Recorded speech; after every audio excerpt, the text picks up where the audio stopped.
Like, oh, Jack's got to die. Holy shit. Whoa, Wow. that's weird. What is going on? He never has. The physical die never comes out. Exactly. He assures us all the time that he has it and yet never uses it. Yeah.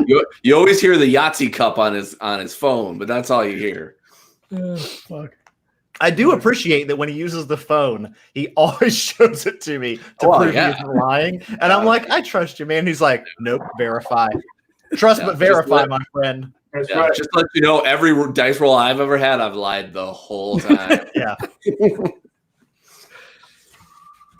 All right. Hello and welcome to the Legends of Tabletop podcast. We're getting ready to jump into our Fear Itself game where we are saving the world one very long episode at a time.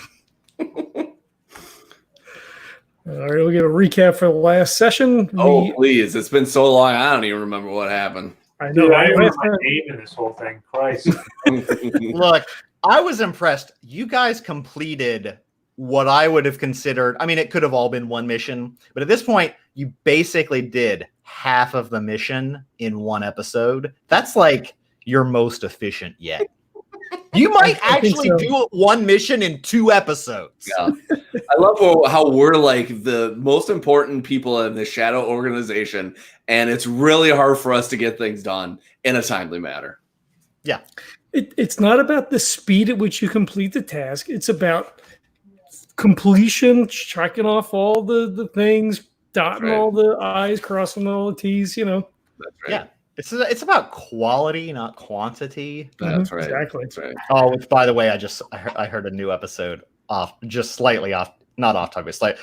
There was a new episode of a horror podcast that I was like, oh my God, that fits in so well with one of your previous things that I really want to do that as a follow-up at some point. So that one, I was like, oh my God, that works. That's amazing. So we'll see. I'm making a note of it, but yeah. Very cool. All right. Well, hopefully we'll finish this tonight, and then you can throw that at us. Fingers crossed. Yeah. All right. So we headed out to the college. We talked to Dr./Professor Hoffman. He seemed fairly nonplussed by the whole thing, but we had convinced him with a fake note that we were from the dean. He wanted us to follow up, get ahead of any sort of bad publicity. He showed us the lab, told us they had paper records, gave us all the names of the people who were involved with the study that he was doing. One woman did one session and left. There's two other people that had been in for varying lengths of time. And then, of course, our victim, who I guess had been there, received multiple treatments and then saw crazy, weird things and then killed herself. So we have a plan for Jack to go back in. We scoped everything out. We marked down the locations of cameras and such. So Jack will be heading in at some point this evening as the supervisor for the cleaning crew. He is going to steal and or smash equipment. I think Randy and I probably will try to speak with the study participants. We're going to try to round them up and then have them brought back to HQ. I think that was pretty much it. I think we got food at the end. I'm pretty sure we went to McDonald's after. Yes, of course. We got to eat that damn food at the end. Otherwise, our brand is failing. Come on now. But they did need referrals from counseling. There were flyers around campus, and one of the requirements were that they couldn't be on drugs. And I'm assuming an autopsy would reveal that the victim was not on drugs. I mean, we didn't look into that, but I'm hedging my bets. It's probably the case. Geez, I don't know if you physically checked into it, but if you want to say you checked into it, the autopsy did not find any drugs in their system. I'm assuming that we could probably have Edward pull that. I'm assuming that we know that that's simple enough. Yeah, that's a hand wave. Can you ask me this question? Edward can figure that out. Yeah, he can get that for you pretty quick. We know that there's a squad available to us. There's agents in the area. I And I honestly don't remember because I listened to the episode the last time we were going to play and then we canceled. That we were going to contact the study participants and we were going to bring them to a location that was close to the college because we weren't going to like drug them and fly them back for whatever. Yeah. But we were going to take them to a location where then they could be sequestered and tested and or removed for whatever. But we were just going to try to get them to a place. We weren't kidnapping anybody. Yeah, so there's one, obviously, was the one who killed herself. That was Amanda Friedman. There was a Ms. Yang. That's all you got from the records that had one treatment and quit. Right. And then a Tyler Morton who had received 3 treatments. And did we know how? I'm assuming we'd asked them. I didn't write it down. How many treatments Amanda had received? 5 times. It is right here. 5. Yeah, I remember that. Yep. 5 so. And it was all during the same week, Tuesday to Friday. Yeah. Okay. So it was early-ish, right? So we went for lunch. So presumably Jack's not going to go until. See, I thought we had gone to the point of.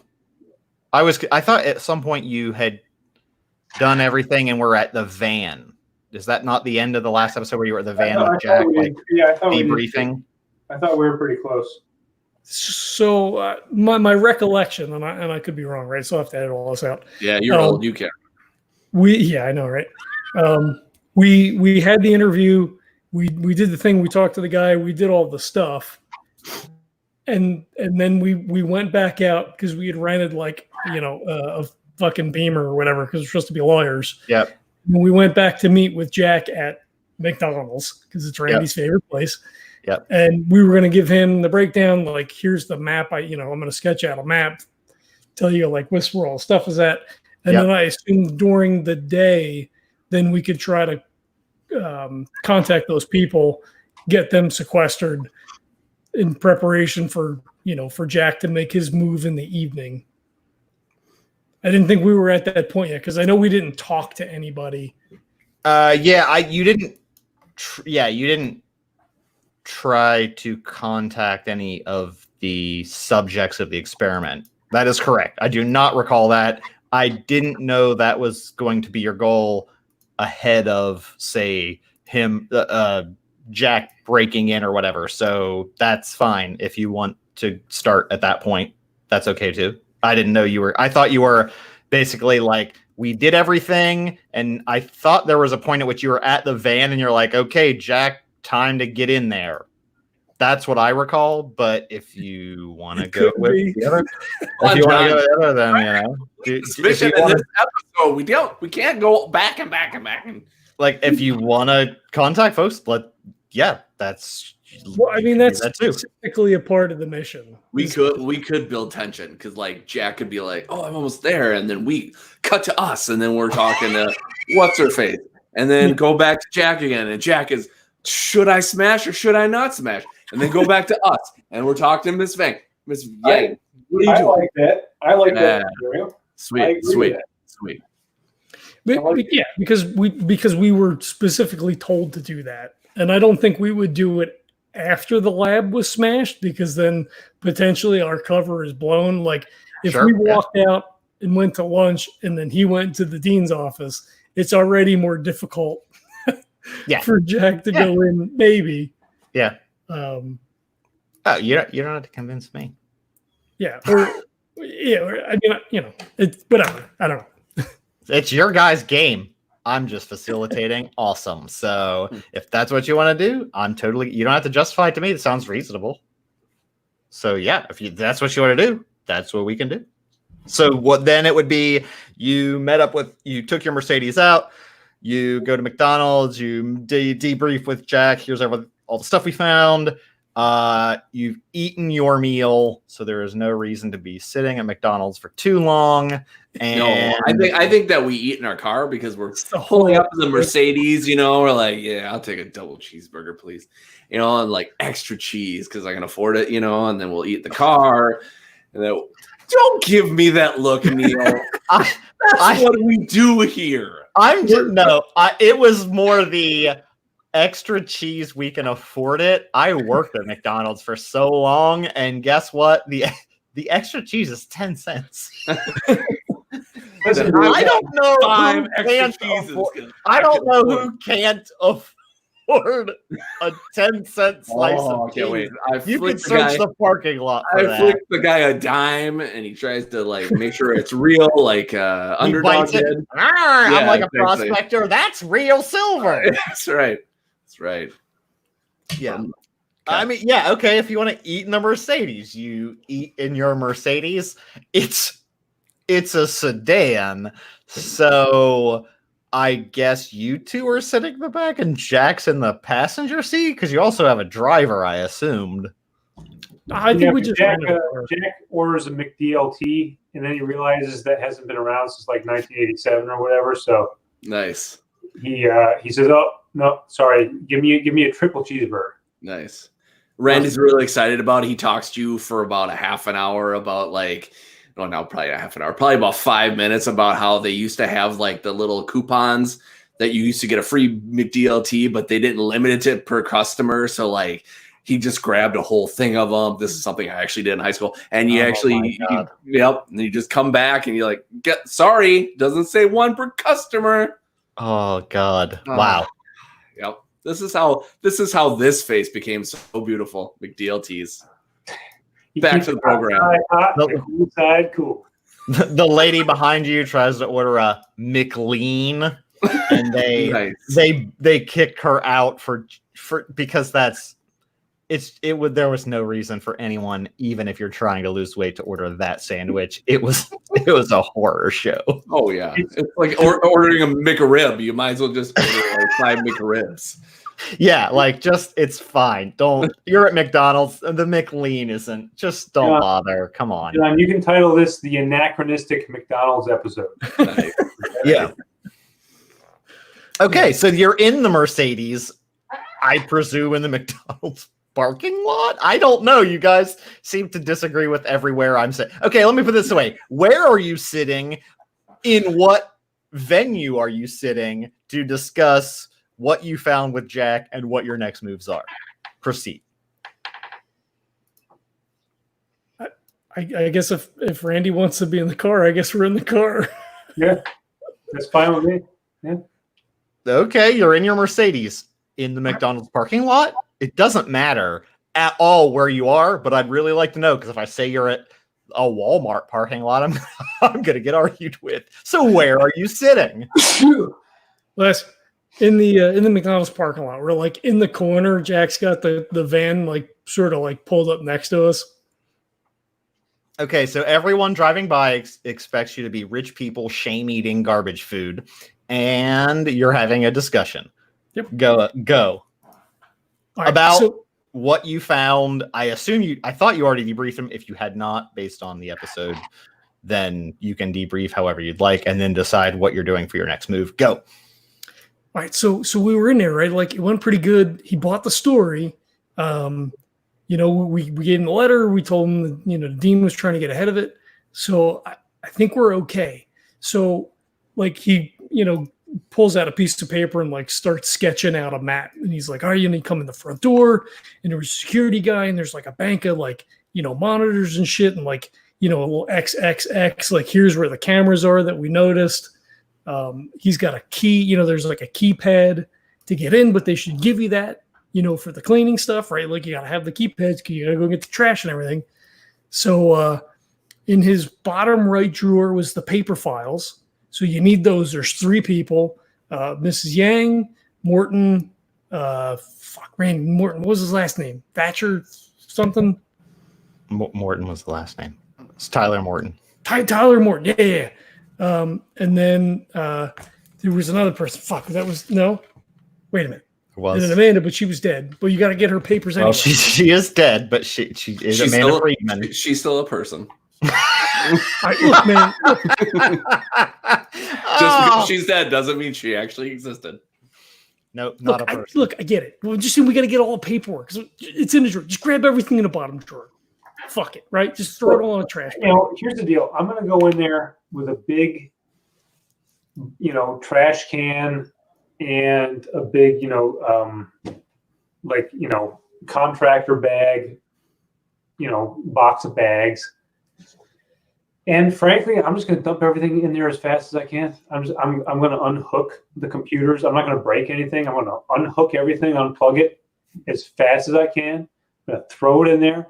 I'm going to open up those drawers. If there's a little lock on it, bam, broken in 2 seconds. Whatever. It's not going to stop me.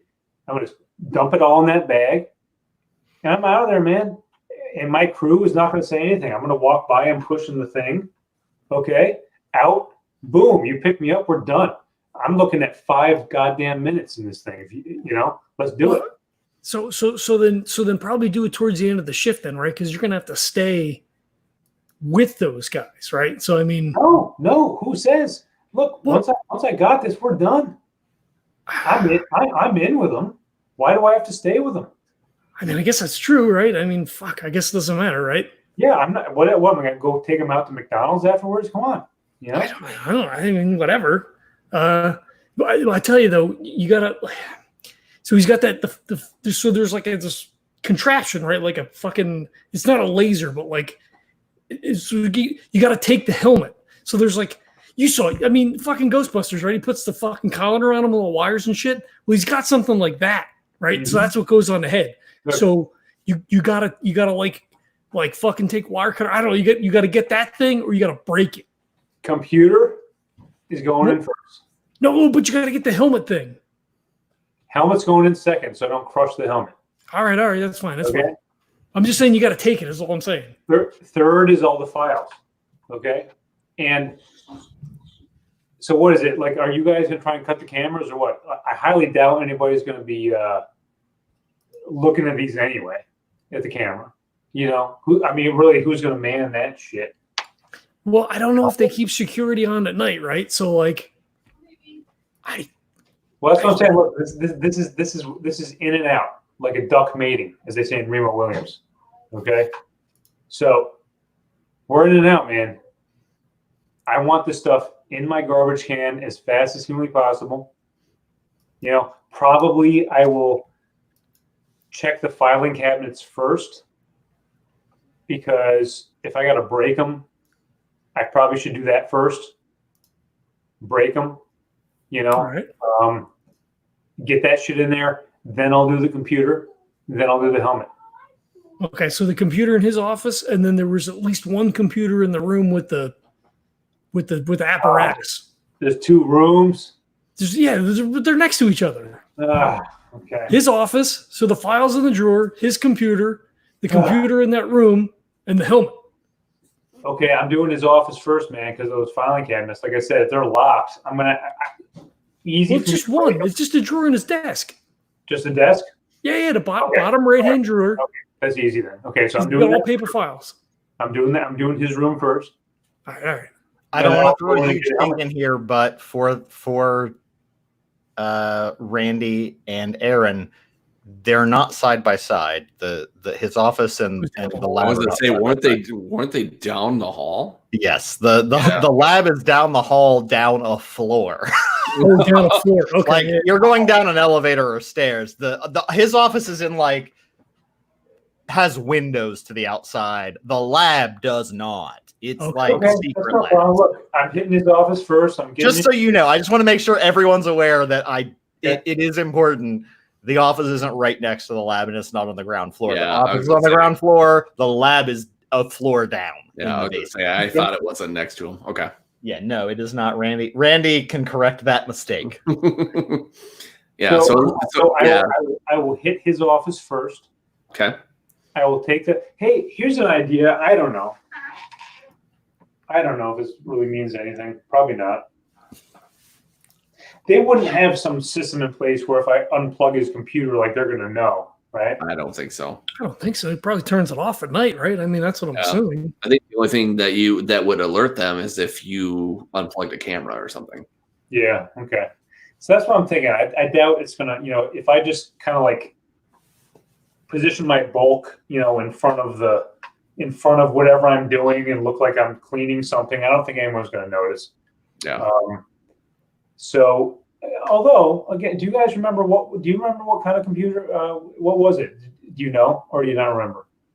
I mean, it's a desktop. I don't know. Maybe it was a fucking Dell. I didn't look at it. I mean, it's a freaking computer, man. Do you think maybe it would be smart to just smuggle one in, so that I just put one there, so that no one notices for a while that the computer is fucking gone?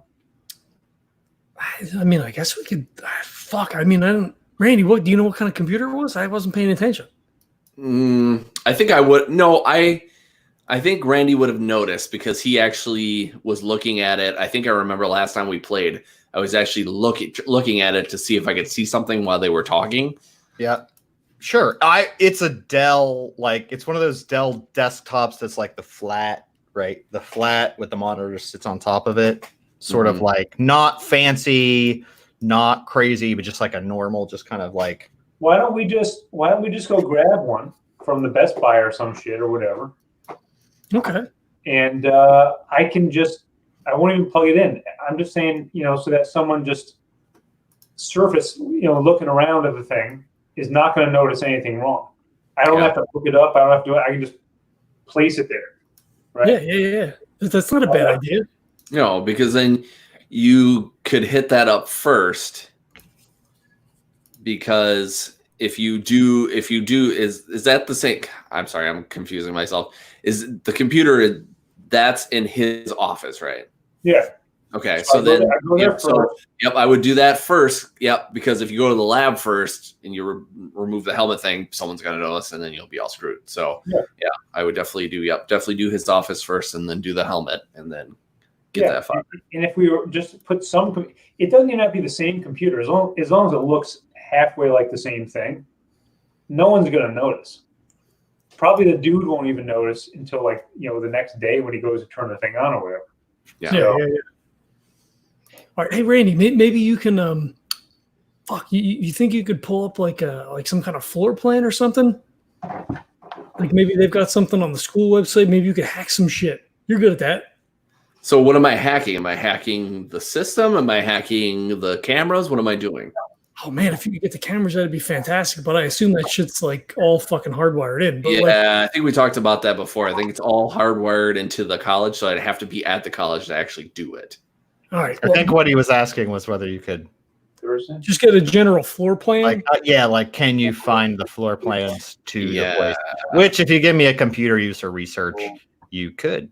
Yeah. I definitely think I could. Yeah, we'll need to do that. Well, that way, if something happens, Jack's got an alternate out, so we can pick him up. You know what I mean? Yeah. Well, we could do the whole we could have him have like an earpiece in, like he's just like his phone or whatever, and we could be hardwired to him the whole time through his phone, and make him look like he's waiting for a phone call or something. And if he needs to get the fuck out of there, we can, James Bond get him out through the exits and stuff. Yeah, you just act like he's listening to music or whatever. That's right. Fucking A. They were getting good at AirPods. Yeah, it's like we're actually coming up with a plan and just running into it. So I didn't hear any of that. So give me the 2-second synopsis. You're just gonna have headphones on, like you're listening to music, and then we're gonna be on the phone with you. So then, if you need to escape, we can tell you how to get out of there. That sounds good. Yeah. And Randy's going to look up a fucking map, a floor plan. Okay. You know where you're going, and then if something shit hits the fan, then you can bolt. All right, cool. Okay, I do have weapons on me, right? Did you bring your blades? I know you like those things. I think this. Did I? I don't know. I don't know if I have the spinning blades anymore. Yeah. Probably. I assume you kept them, but I don't. I mean, do you have them on you? I can't imagine. I don't have a reason to say you didn't bring them with you because you're ahead of the game. If you left them at your hotel, I'm not going to say you needed to have told me that before you even went on the mission at all. I would like to have them. So yes, I would like to have them. Sure. I think beforehand too, he had at least a hunting knife and a shotgun that he kept in his truck.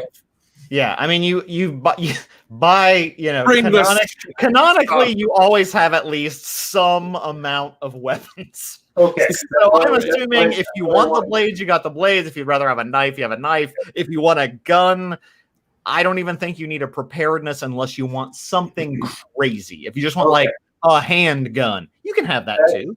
That's Totally what up to you. Totally up to you. Yeah. That's what I want to hear. So I'm going to have the spinning blades of death on me. Nice. Okay. From now on, I just assume Jack thinks these are really cool and he just has them with him, unless you specifically say, I don't bring weapons into this situation. Okay. We just like don't try not to stab anybody though, right? Like, oh no, I'm not gonna try. I mean, I'm not gonna try. I'm just gonna do it. Try. Yeah, exactly. I just not. Yeah. No, listen. Any security entity there at the college, if I even just brandish the blades, they're gonna freak out and run away. So I'm not gonna have to actually stab anybody. Yeah. I mean, he does have an exceptional amount of melee ability, so he could choke hold, sleeper hold. Like he's a former / current wrestler. Yeah, he currently was like he could choke someone out unless it's a supernatural entity pretty easily. So he probably doesn't even need to like use the blades. Just having them in case something worse shows up. Yeah, is probably good. Well, unless John Cena decides to join the crew or something. Oh yeah, then it's over. Yeah, exactly. Okay, let's do this. All right. Well, so do we? All right. Well, we got. I mean, fuck. What time did he tell you guys were going in tonight? What time does the crew start? Shift starts at 8 p.m. I mean, we got all fucking day. Do we want to try to round up Morton and Yang? Yeah, I mean, everyone wanted us to snag them and get them debriefed, I guess, and scanned or whatever. Yeah. How are we gonna do that? What do you think? Postcard to him? Like, if we give him the names, they know they're going to school here. I'm assuming he could pull those records to get us numbers.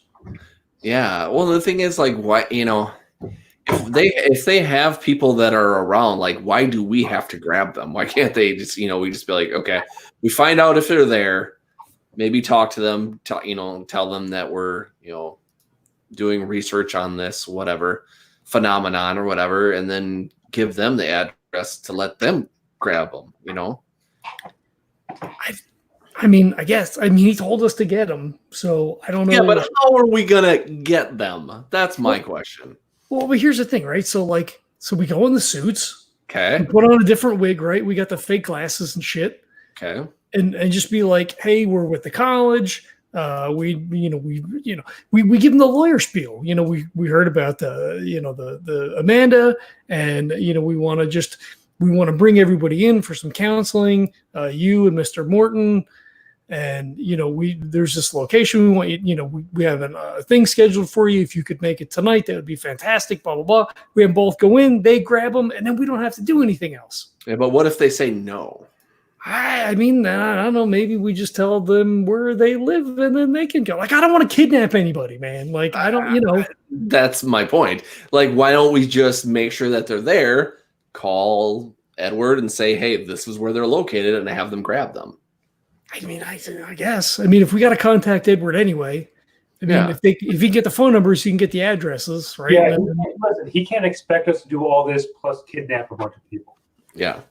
I mean, that's crazy, Yeah, and we're not exactly the kidnapping type, so I don't know if I feel really great about snatching people that I don't even know these people, so I don't know if, literally Yang could be a serial killer. She could be, whatever, she could know martial arts and then kick me in the face. I mean, Morton too, who knows, I'm just going to say, and I agree, I don't disagree, but it's for their own good, right? I mean, if they you don't have to convince me this. I just mean that I know that we've become really good at what we're doing right now, but do we know how to really, okay, we're doing a thing, we're lawyers, come to this unknown place that you've never been before. I mean, fuck. There has to be like a fucking sleep study place here or something. We tell Edward, here's the address and the number for the sleep study. You got to get your people there. You got to get a room cleared out or whatever, and bring we're going to send these people there. You know what I mean? What, for an interview or something. Okay. Well, then if that's your plan, which could work, then we're going to have to make sure that we find a place that we could do that looks like it would be a place that they would do a sleep study, and then make sure that he's up for it. And then we could try that.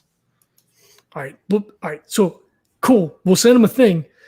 Where the fuck are we going to get a response at? We're like at the fucking parking lot of McDonald's. I don't know.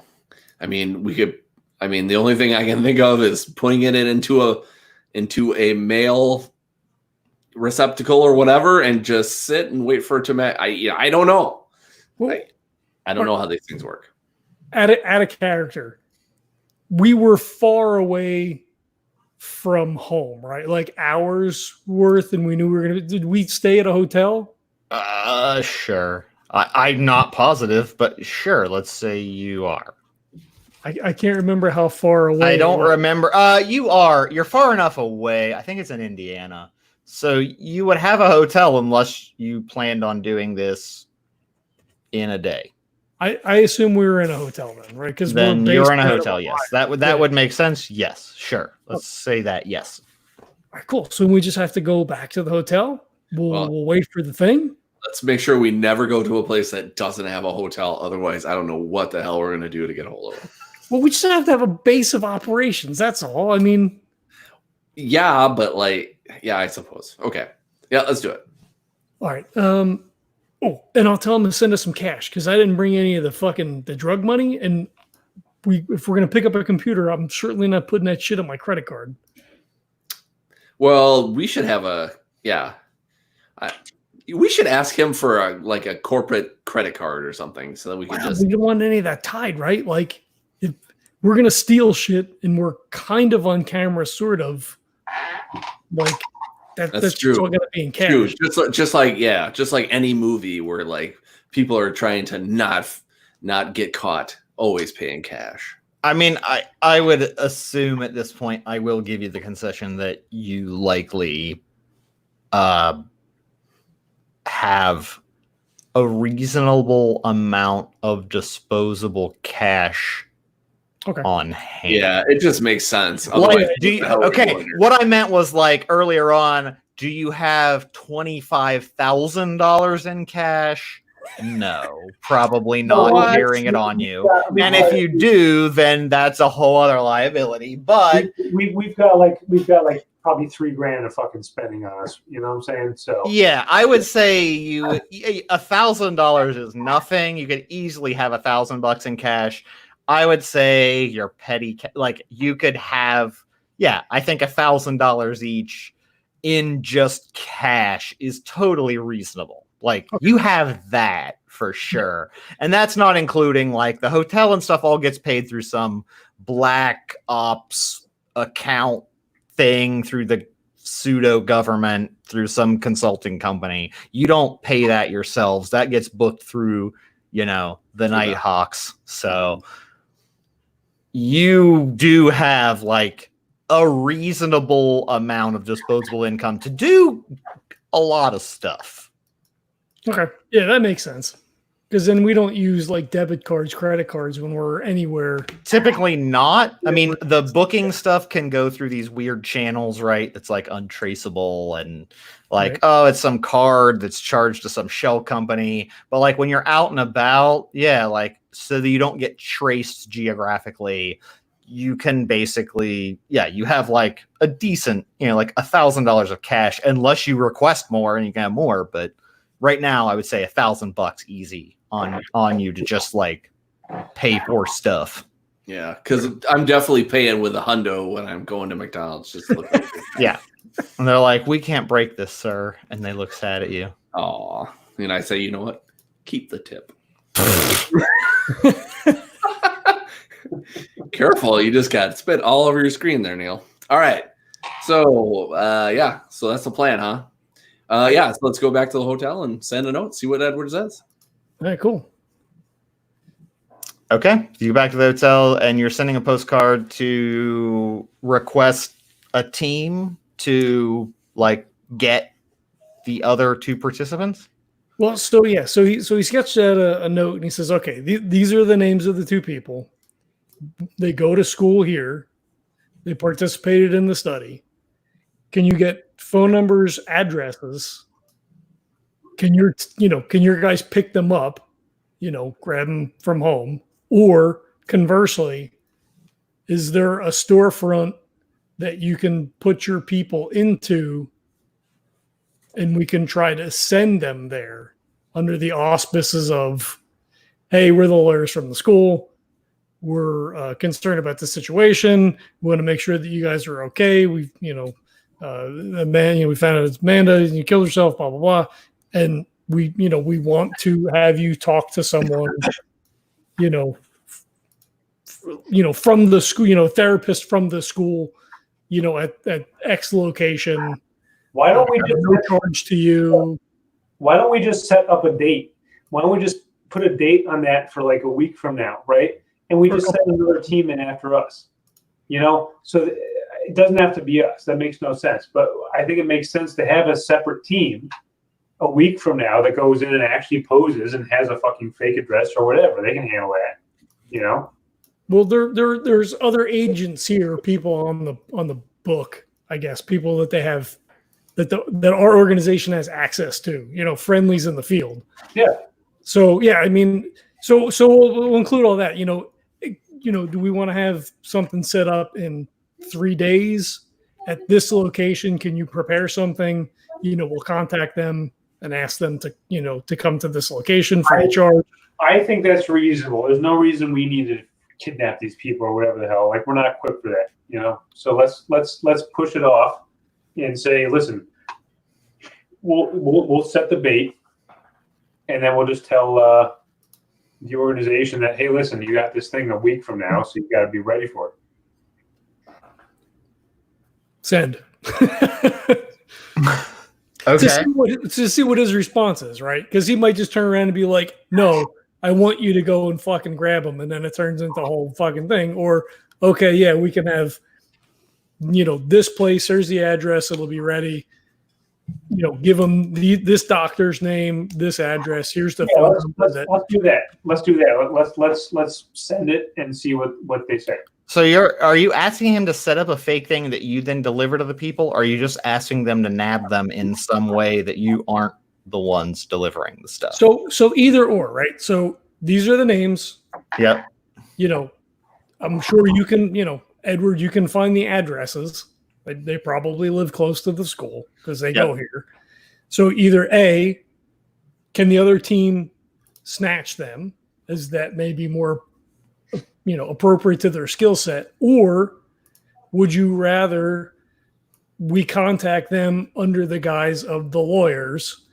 We, are setting up, referral for you to meet with these doctors through the school at this location. And then he sets up a dummy phone number, a dummy location, and we contact them and say, we would strongly suggest that you come to this location. Here's the name of the doctor and the phone number.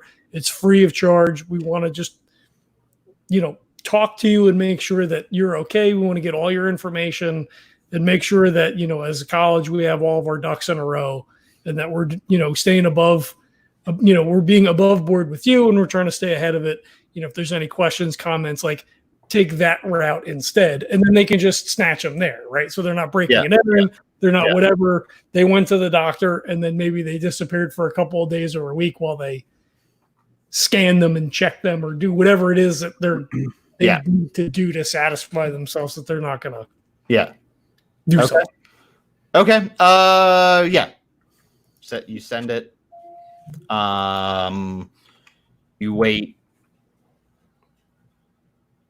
Yeah, I don't know. Half hour. Yeah, half hour. It comes in.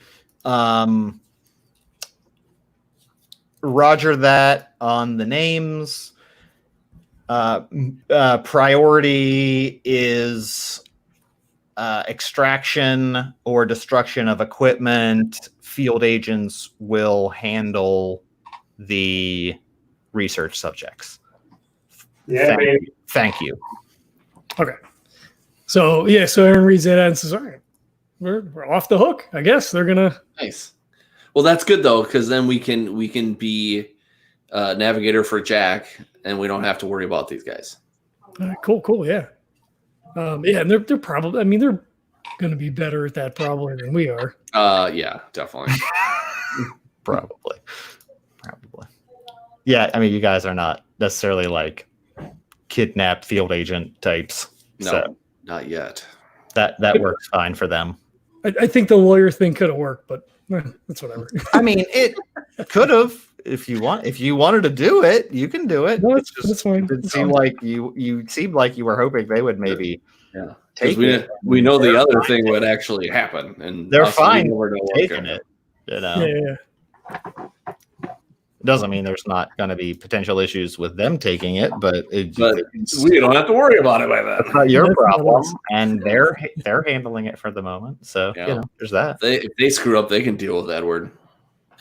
Yeah, He would have included then that Miss Yang had only had one treatment and that Morton had 3. okay.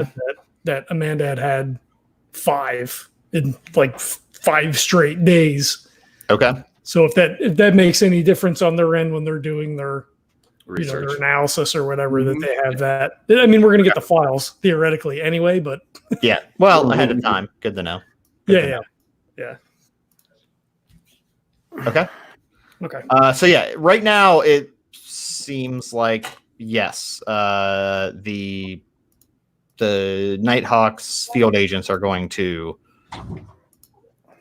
take those patients into custody so that they can be, debriefed in not the whitey tighties way. Zing. All right. So I guess the only other thing that we probably have to do is, if it's still relatively early, then I think maybe we drive maybe to the next town and go to Best Buy and buy. Do we want 2 computers or do we just want one for his office? Because they're going to clearly notice that the fucking the head apparatus is gone. So, I think we only need the one. okay. Yeah, the computer for the actual machine is like a server rack. Yeah. Oh, Mobile, it's on wheels, so you could take it with you. But that specifically is like We're not one gonna. of those big server racks. Yeah, we're not gonna be able to find that at a Best Buy. So No. As long as something looks like it, though, it's just a visual. I'm not even going to plug it in. I'm not going to do anything. It's just going to be a visual, decoy.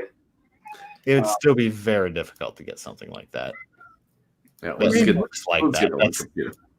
Well, what are you thinking about the fucking server, man? We just smash that then?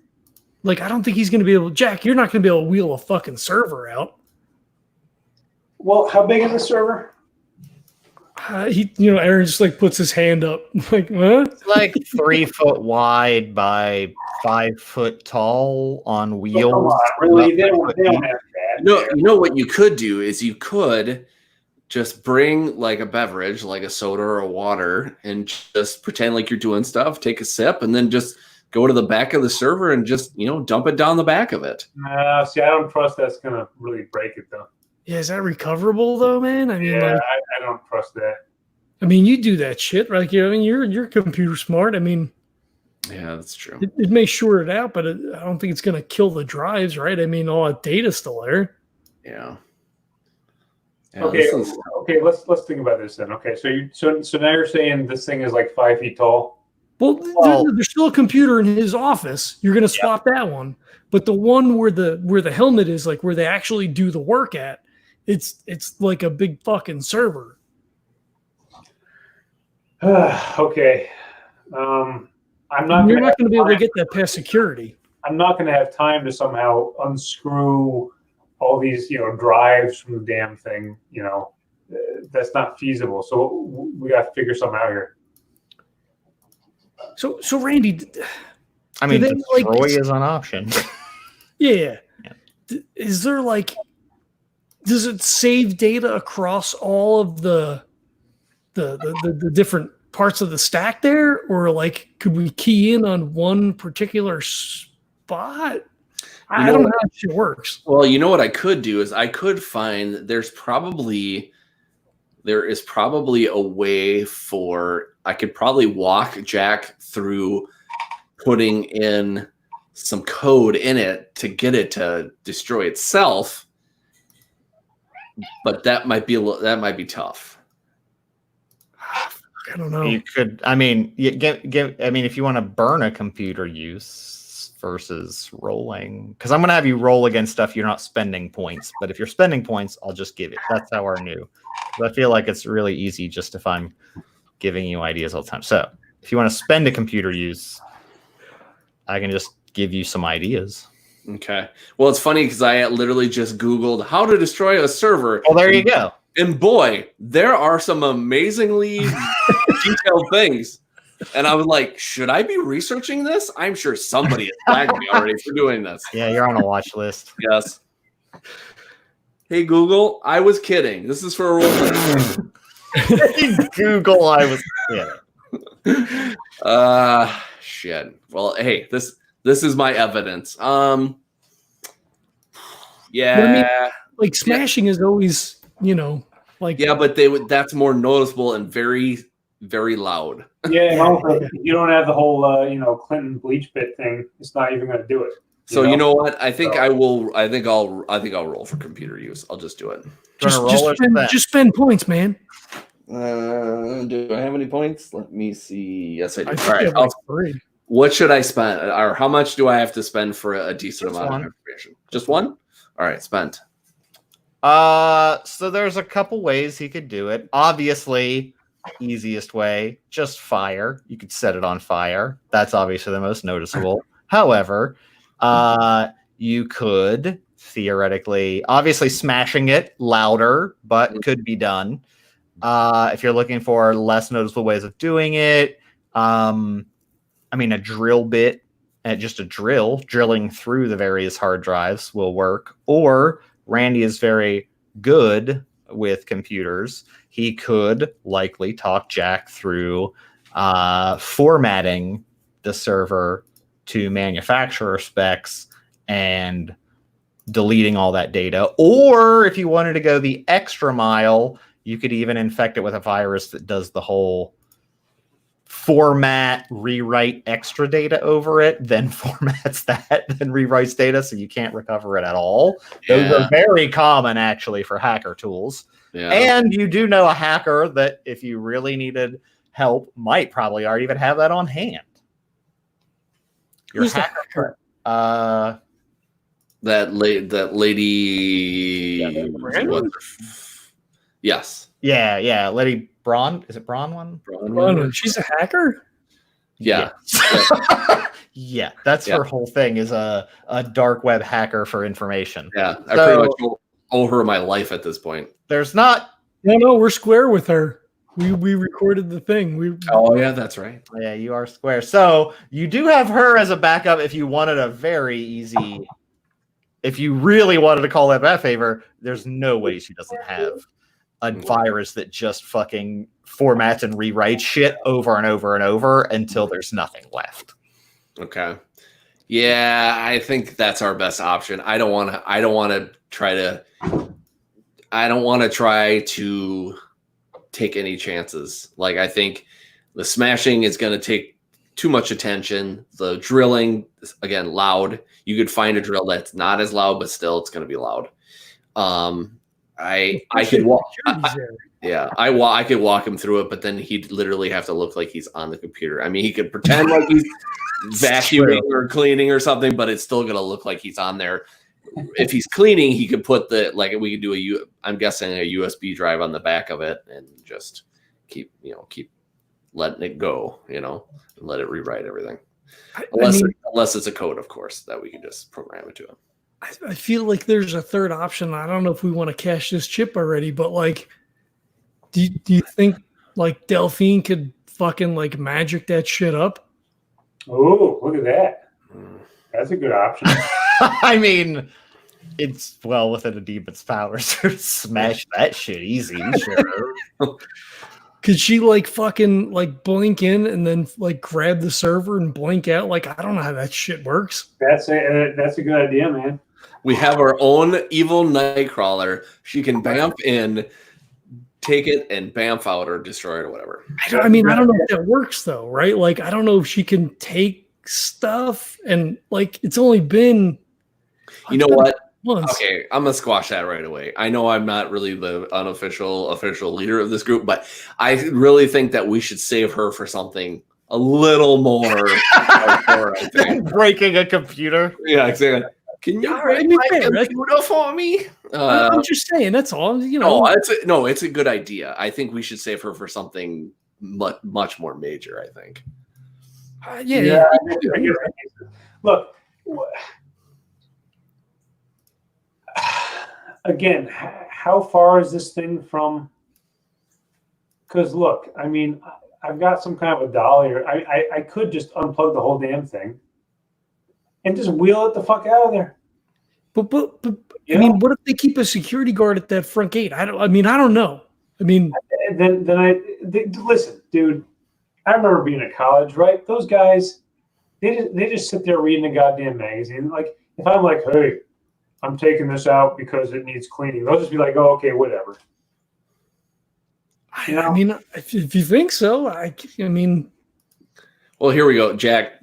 I will put this on you. If you have enough confidence to do this, you have to realize that if shit goes south, you're the one in it, not us. So it's ultimately, I think, your choice. Well, I mean, I certainly am confident that I could take the guy down. He's not going to have a gun. College security guards don't have guns on them, So I certainly could take the guy out. I'm fine with that, But then it's on camera, and then So if there was a more clandestine way to do it, that'd be a better option. I guess it is kind of weird having a cleaning guy wheel out a 5 foot tall server. Yeah. Yeah. I feel like just going to Lady Bronwyn, I think just getting that hacking or getting that USB to hack into the system and just let it keep going. I mean, I think that's our best option because it's clean, it's in and out. You don't have to do as much work. You're already going to be doing a lot of work in the first place. We don't need to add any more on you. Yeah. All right. And you're not too bad with computers either, Jack. I mean, I'm sure with Randy in your ear, you'd be able to fucking knock that thing out. Okay, let's do it. All right. If push comes to shove, maybe we call in like a fucking, run around the building and like pull a fire alarm or some shit, or like fucking call in and say that somebody's being attacked or fuck, I don't know. If there's somebody at that desk, there's got to be a way that we could get them out of there. Even if we just run up to the door, start banging on it and flipping the guy off, Mm-hmm. And also, good plan. Always good plan. Sure. If there's a virus, probably all you have to do is turn the computer on and plug the thing in. Yeah, that's what I was saying. I'm sure, I don't have to probably sit there and do a fucking I wouldn't. C fucking colon. Yeah, I wasn't thinking of that. I was thinking more of just probably getting something on a drive and just plugging it in that way. I mean, that could be different, but I don't know. We'll see. So yeah, I'll try to get online and try to find Lady Bronwyn. Okay. You looks like you message her.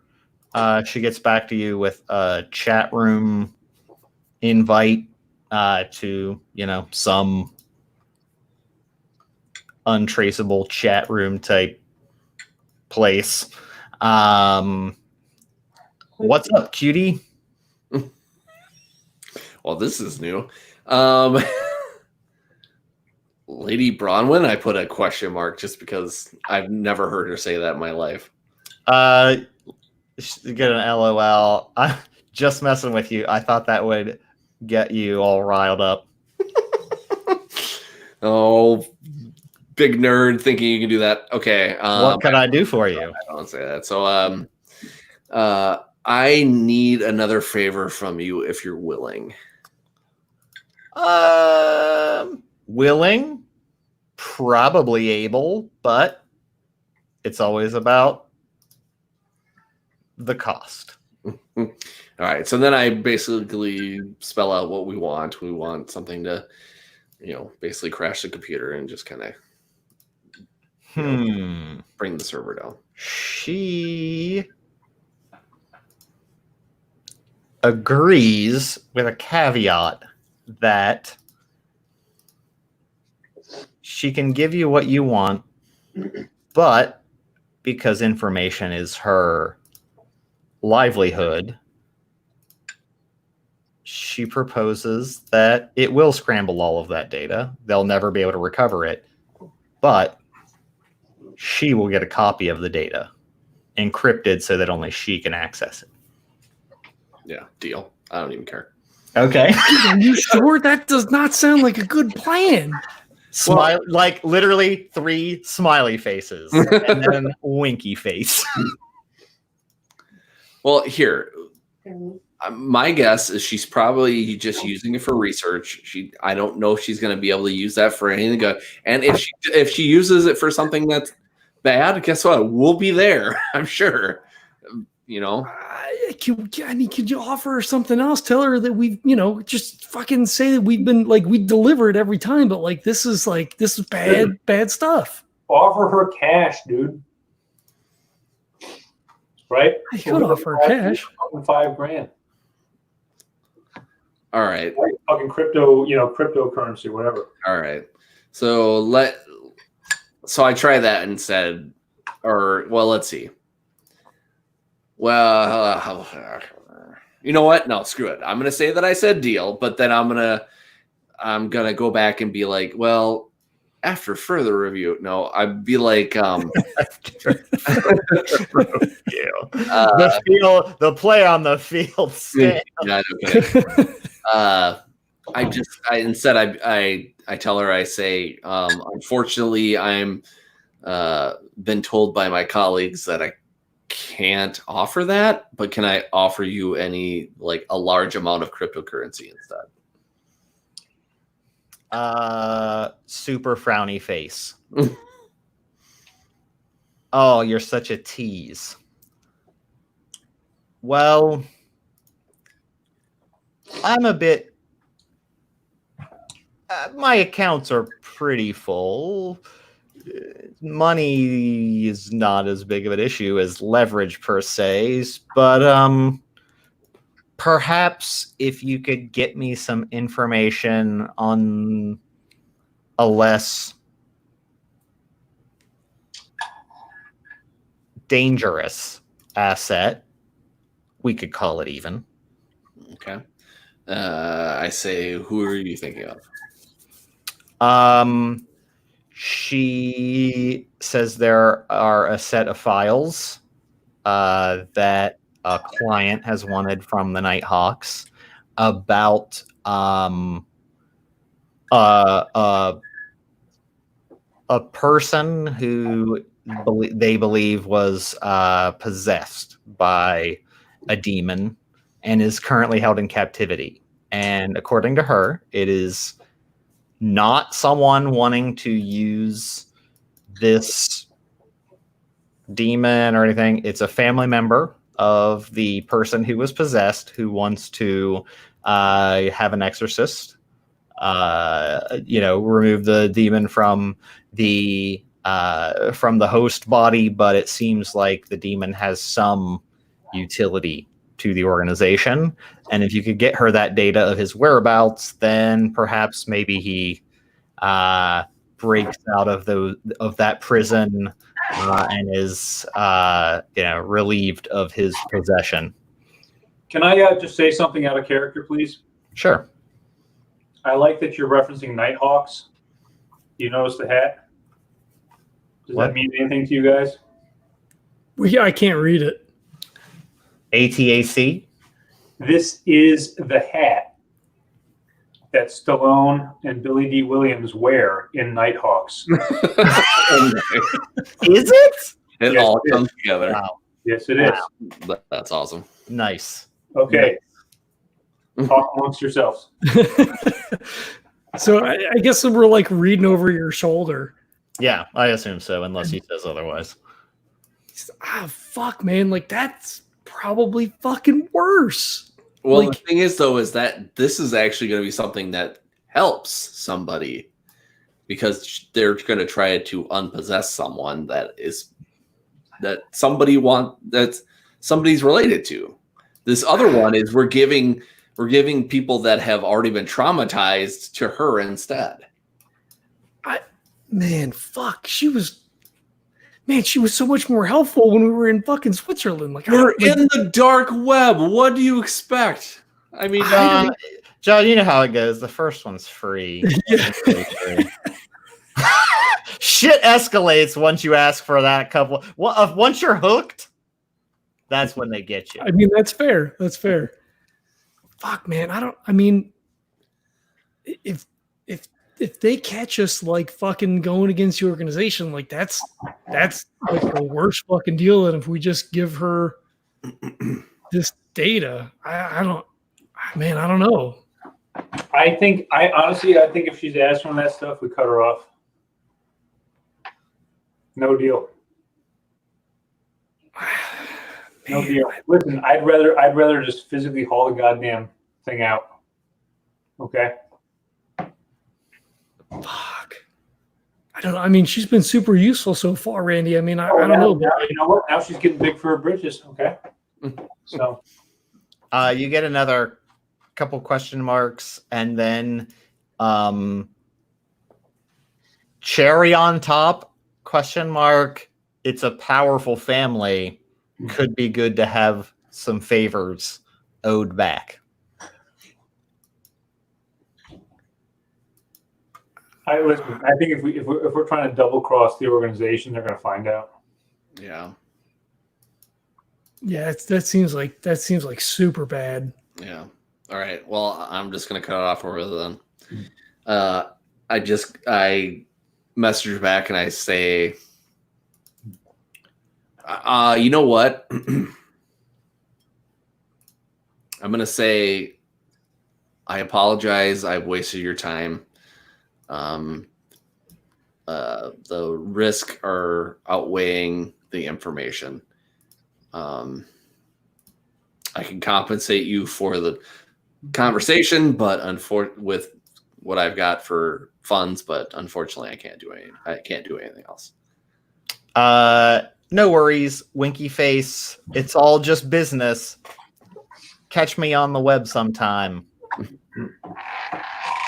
Okay. So I say you got it, just to keep things light, and then I log off. Fuck, man. How many computers points do you have? I still have 3. Oh, I mean, you have enough that I would say if you spend 2 of them by this evening, you could write something that. If you spend 2, you can write it. If you want to roll, you can roll and try to roll something that you could come up with it fast enough. You could probably, if you spend 2, research enough to pull something that you then program to do what you needed to do by 8 o'clock. Okay. So I think I'm gonna do that. I'm gonna pretend like no one's been talking to me this whole time, and get this idea in my head that, you know what, I think that if we go to Best Buy and we get that computer, we can just grab a couple of USBs and I can try to figure this out. I mean, I've done some big things myself, and I think I could do this. All right. All right. Well, why don't I'll go with Jack, and then why don't you just stay here on the laptop and fucking plow through it? It'll give you some extra time. Yeah, there you go. All right. And we're just gonna go grab a computer. We'll grab you some food too. Oh, please! I'm gonna be famished after this. I'm sure you're using that big brain of yours. You want extra cheese, or what do you want? Yeah, give me that double cheese for that 20 cents extra. Man, you're burning through that petty cash.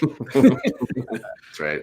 Yeah, so you take the time. Basically, you get some hackers' tools off some whatever, fucking nefarious sites and start, essentially modifying it based on what you would assume is some the platform it's working on, or at least some sort of multi-platform virus that works by you basically just plug the USB in, it auto executes an exe, gets around security, blah blah blah blah blah.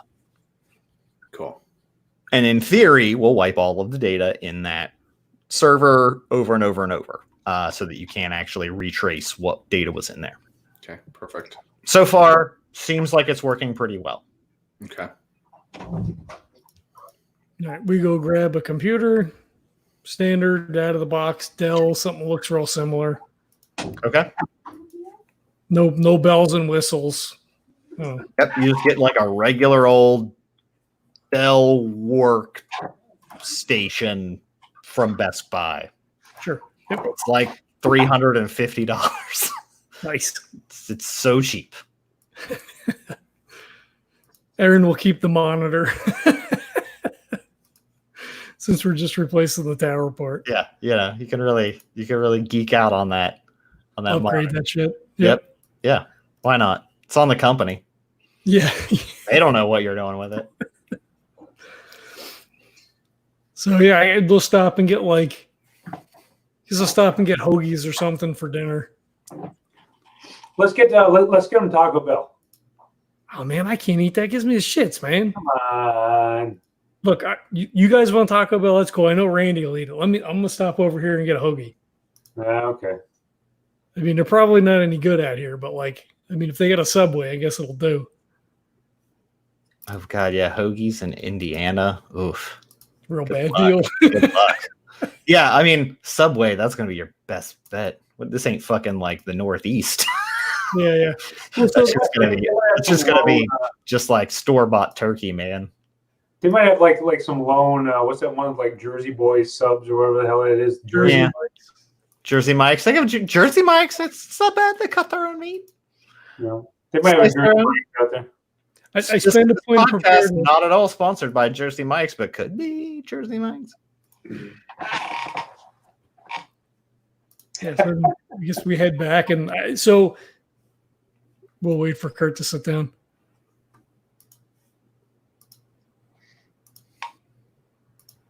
Since all right, Kurt. So Yep. Since the new computer is just a prop, more or less.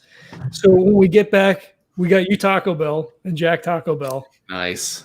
Yep. You better got me some nacho fries. That's all I want. Nacho fries. There's like 2 soft tacos. There's like 3 hard tacos. There's like some Nachos grande.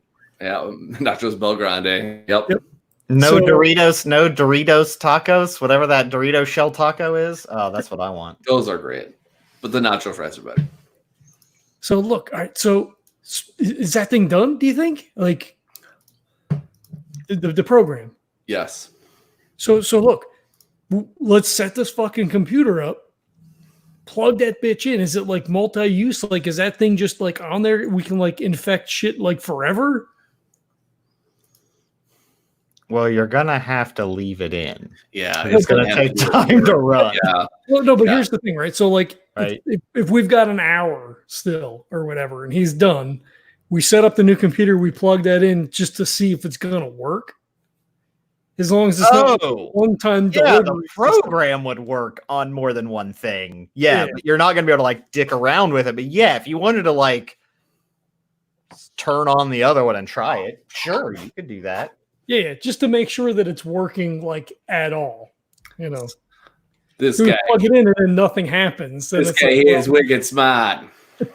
I mean, he's really busting your balls here, though. I mean, come on, like, Yeah. You don't trust me? he's like, "Is it really gonna work, Randy?" that's not what I'm saying, man. Look, Have some faith in it. I think that's a reasonable, See? request. I mean, they told us to destroy and fucking steal everything. He takes part of like the lettuce out of his Dorito taco or one of his tacos and slams it on the ground. Just kidding. Okay, no, that's fine. We can check it out. Yeah. I mean, that's fuck, man. Just want to make sure it works. Yeah, of course. So we do it. Yeah, you set up the computer. Everything turns on normally. It works fine. You do whatever you're gonna do, right? And then I assume Randy plugs in the USB. You see as it plugs in, you get the bing, right? A little like USB device detected, something, something. It runs it. As soon as it says it's ready, it starts like a DOS looking screen shows up, and you just see fucking lines of code. Blah, blah, blah, blah, blah, just code. And then the computer turns off, and then it restarts and starts saying like formatting hard drive. Now, I don't know how many iterations you go, but it takes maybe 20 minutes to format it. And then it shuts off and it's like going to reinstall Windows, but then it says formatting drive again. So then it formats the drive again, and then it starts writing code over the course of, I guess, over the first 20 minutes, it reformats. Then it takes about an hour, and it just says, you don't know what it's doing. Randy knows it's writing data. It just fills up the hard drive. And then it restarts again. And then the second round, formatting. And then it starts writing data again. Okay. Well, this looks pretty good. You the man, Randy. So he's like looking at the computer, and then he goes like, "Is that good enough for you?" Look, it's not a personal thing. We just got to make sure it fucking works. I know. I'm just fucking with you. Damn it. Still got it. All right. So yeah. Are we good? So where are we at then? We at like 7-ish o'clock, 8 o'clock? Yeah, I'd say you're about 7. Okay. All right. Well, we've got time to kind of relax until showtime for Jack. Have another dinner. Order very specific items. Gotta have second dinner. Come on now. Jack, do you guys do you have to meet them like at the place, or are you just going to meet them at the school? What was the plan from Ed? To meet the crew, Yeah. I suppose we just meet at the school. Yeah, that's what he was told. You'll meet at the school. He'll show up. They'll have some sort of notification ahead of time. But yeah, he'll meet him at the school at 7:45, just to, if he needs to get to know anyone or like whatever. And your cover is you're the supervisor for the other rival state school, like, in the same area. But like it's like Indiana versus Indiana State, although I don't is there an Indiana State? I don't think there is. I have no idea. I'm pretty sure there's an IU, but I don't know about Indiana. Anyway, I'm sorry, Indiana. I'm also going to be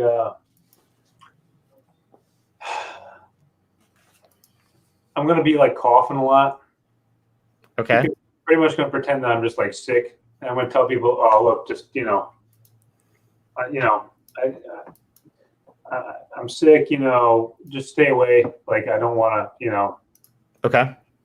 So that's going to be kind of my thing. I'm going to be like, all this stuff, and like look all freaking eyes watery and shit. And just be like, okay, guys, listen, you know your jobs, just do it. I don't want to, get you guys sick, whatever. Let's just, stay.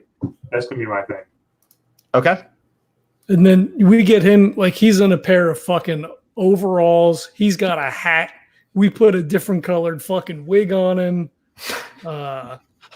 Nice. Whatever it takes to like obfuscate his look, because he's recognizable as, Bandana Jack.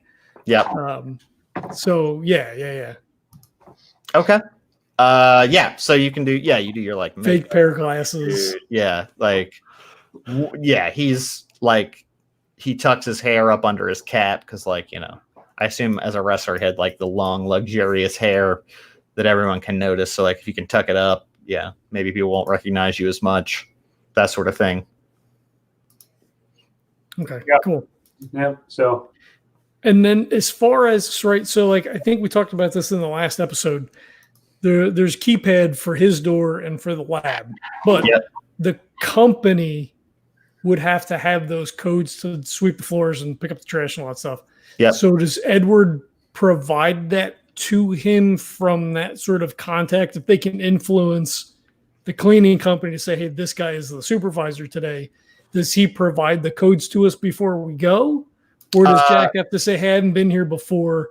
What's the code for downstairs? I got to get into these offices or whatever. Great question. Because I don't know that we officially established that. I was assuming he'd be given it. I'd like to throw the hurdle of him having to ask for it, but I'll say no. They find a way to get that done for you. I assume they have that sort of reach if they are able to insert someone into the position. Yeah, that's what I figure. Like, yes, they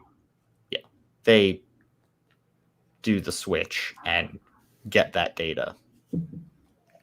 Okay. Sweet. So do we obviously don't go over in the Beamer. So do we take the Beamer back and then rent another car? Do we rent like a van, like a minivan?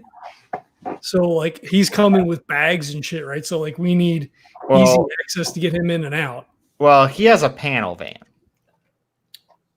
Like that's true. He's going to meet the other group. He has like a panel van that's like from the cleaning company.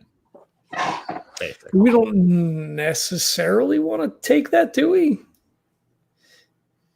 Wait, you don't want Jack to take the? Well, no. So like he's going to go in the panel van, right? So we could. Yes, that's what I'm saying. Is he has the panel van? What you guys do, yes, is a separate issue. Well, so. What Jack was saying earlier was we're going to get in and get out and then fuck it. Like I'm not going to stay for the rest of the shift. Yep. So do we want to pick him up in another vehicle, leave that van there because we no longer care? Sure. Yeah. It's totally possible. Yeah. Or, do we then take the van? Like, because if he gets accosted on the way out, we don't want to let him jump in the van and then he's driving away and like we clean it. Yeah. We get a separate vehicle. All right, so in the afternoon, then we turn in the Beamer, and we get like a minivan. Okay. So, like, we could slide a door. He jumps in with the shit, and like if we had to, sure, like beat feet real fast. Yeah. Okay. Or an SUV or something. Yeah. Certainly minivan. But makes sense. Yeah. Yeah. You tell me. It's not hard to get either. So. Okay. Yeah, some kind of SUV. Okay. I don't know. I guess we're ready to go. Okay. I'm gonna go pee real quick, and then let's get into this action sneaky sequence. All right. BRB. All right, man. Are you ready for this? Like, are you good? Yeah, dude. Listen. All I got to do is replace the computer. I'm going to stick the thing in the USB. Boom. Get the helmet. Done. That's it, right? I'm not forgetting anything? We got to get the files. Paper files. Paper files. Oh, yeah. Paper files. Okay. That's number one. That's easy. We got it. I'm going to wheel in the big, trash can thing. It's all good. All right, cool. And I'm going to be like the sick guy. So I'm going to have everybody stay away, and we should be good. Right, and then so Randy pulled up a fucking the floor plan. So like, if you want to snap a pic with your phone, right? We don't have a printer, but like, right, we could probably go down to the fucking. They got like a fucking work center, right? We could print out the thing, right? So just in case you get stuck downstairs. Oh, I can do my phone. The phone's good. Yeah. All right. Just so you have an alternate route out in case something happens. Yeah. I mean, we don't know, whether or not there's also, going to be... just in case too. Is there something I can have on me that if I need to, I can just destroy the shit? Like an acid or something, or Well, I mean, you're going in as a cleaning crew, right? I mean, you throw fucking bleach and shit all over it. Yeah, would that really do it though? Again, the whole Hillary stuff is like a bleach bit, but that's like an actual software. You know what I'm saying? I don't know. I mean, the hard drive's sealed, but kind of like it's got cracks and shit in it. I mean, you don't want to have to like pull the hard drive out of the computer, right? I mean, yeah, oh Christ, like. Yeah, even setting it on fire wouldn't be good. No. That's Can not draw a lot of attention. It's not going to destroy it either, you know. I mean, it depends on how big the fire is, I guess. I mean, it'll fucking melt. Nah, that's not an option. I'm just thinking, just in case I get caught and I got a bolt. Like, what's our plan B? All right. Well, so there was a guy at the desk, right? So we know that for sure, but we don't know if there'll be anybody there tonight. There might be. I can't say I was ever on campus at night at a school. But like they have campus like that drives around in the golf carts and shit, right? Because they have like the, if you're drunk, if you need to walk, somebody to walk you home or drive you, back to your dorm or whatever. So like there are like campus guards, but like, what are the odds, Well, I'm sure with Neil being the DM, the odds are pretty high. I don't know, but he's not here to hear me say it. So like, I think we might be okay. Well, here's the deal, dude. If there is somebody like that, I'm just going to give him the old, okay, knock him out, move. In the people's elbow? Not the elbow. No, I'm going to do the, the blood vessel knockout. Oh, you're going to choke him out. Yeah. Oh shit. Okay. I get it. I thought you were like winding up to, No, I'll just do the blood vessel knockout and Well, here's the thing, right? So we've got the SUV, so we'll just like you drive in, and then we'll show up a couple of minutes later, and like we'll park off to the side, or we'll do laps around the block or whatever, and then if shit starts to go south, we can drive up and like start yelling at the guy at the desk or like making phone calls to say that like there's someone outside or whatever. Like we'll just try to run some static. Yeah, that sounds good. And then if we have to, like you just run out with the bag full of shit, jump in the fucking thing, and we'll go. Yep. Except I can't do that with a 5 foot tall server. No. You're doing a thumb drive in the server, man. You're gonna fry that shit. Yes. That's what Randy was working on, man. Not sound confident. Sure, I am. Yeah, once you put that in there, you won't have to worry about anything else. All you gotta do is plug it in. All you gotta do is turn on the server. All right, if you say so.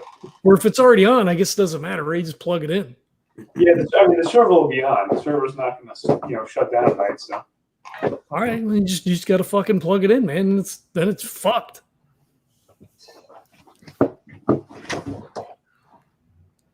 All right, maybe like so when you go in, then just let us know whether or not somebody's like sitting up at the desk, right? And then maybe we could just run interference right from the get-go. I don't think he'll need to. I think he'll be suspicious. All right. Like I said, all I'm walking out with is my garbage can, and it's going to have the helmet and the computers and the files in it. It's going to take you a couple of minutes to grab the helmet. That's all I'm saying. Like, maybe you won't see it. Yeah. If something goes wrong during that time, sure. Then do it. Yeah. All right. Fair. And then, like I said, run up and say, well, let's put your story together. Okay, so you guys run up and you're beating them when you say, oh my gosh, I saw some guy. There was a woman out there screaming, and I saw some guy running, and she's out there. You know what I'm saying? Like just put something together like that so you guys are on the same page. Yeah, I think that'll work. Yeah. And the guy will clearly get up and he'll make a phone call or do something. He'll be distracted. So yeah. All right, I think that'll work. As long as he doesn't call 911, then I guess we're fucked. You guys really come up with some plans that I am super confused by.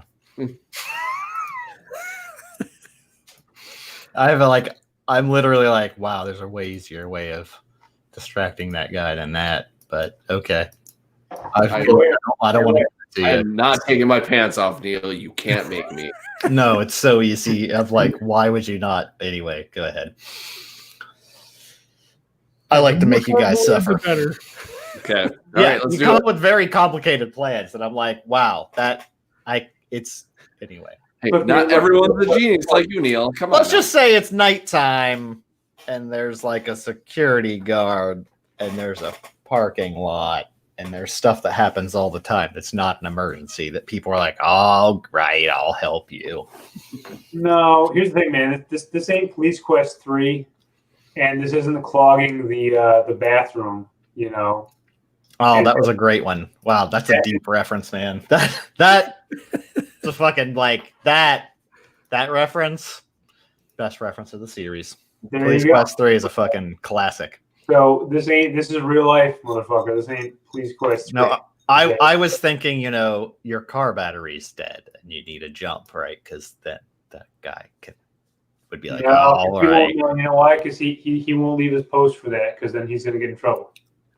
They'd leave their post for that. Anyway, now you can't use that idea because I already gave it to you.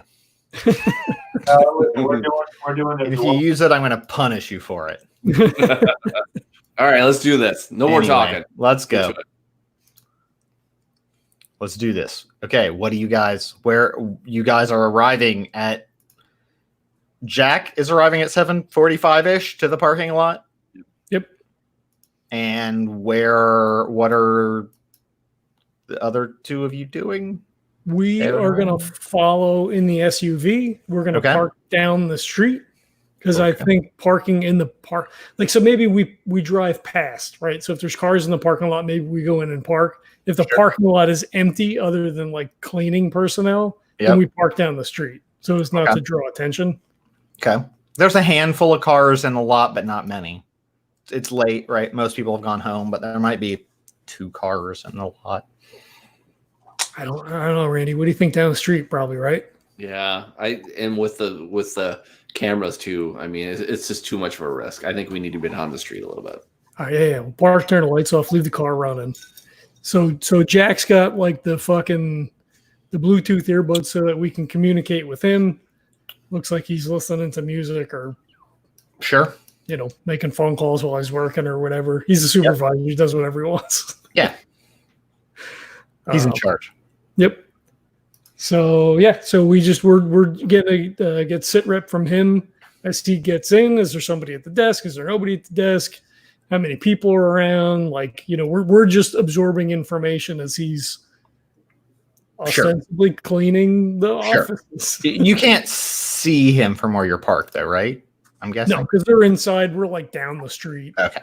So this is what you hear any of this audio. Jack pulls into the parking lot. There's another van with 3 I don't know, a guy and 2 women, and they're unloading just like a cart with cleaning supplies and vacuum and that stuff, and they're like, one of the ladies comes up, so you're the soup for the evening? I am. My name is Matt Johnson, and I'm pleased to be working with you folks tonight. I gotta stand back, and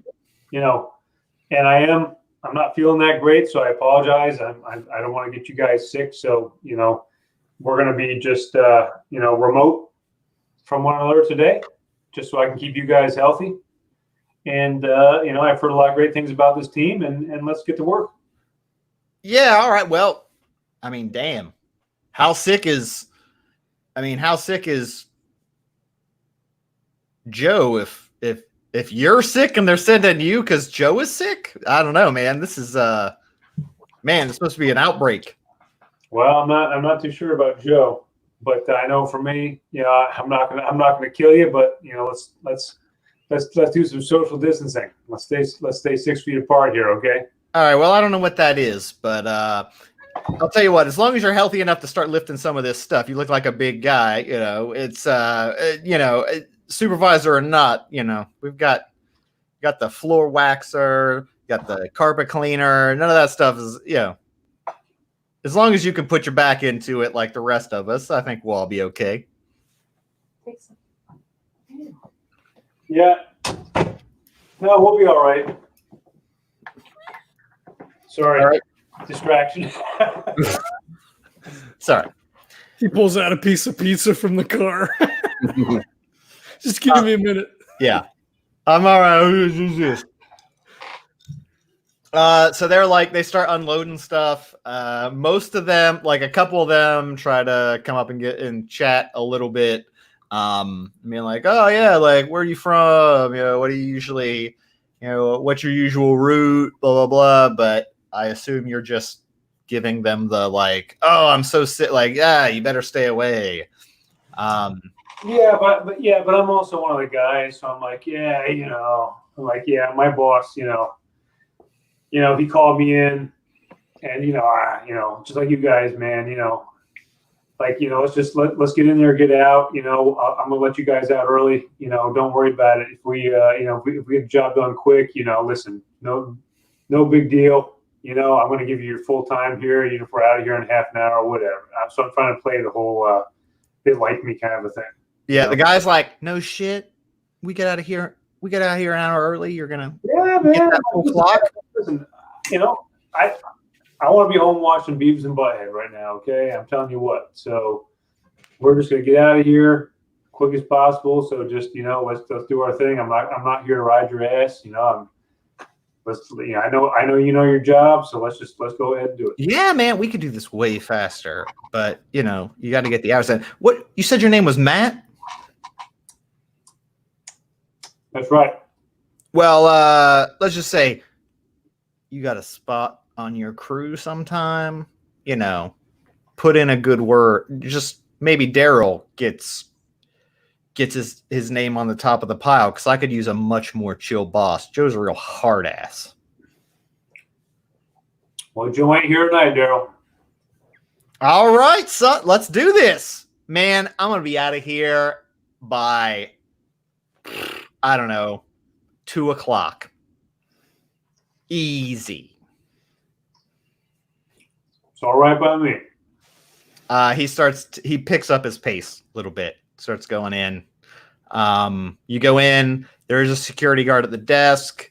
He's I don't know, probably 50-something-year-old guy.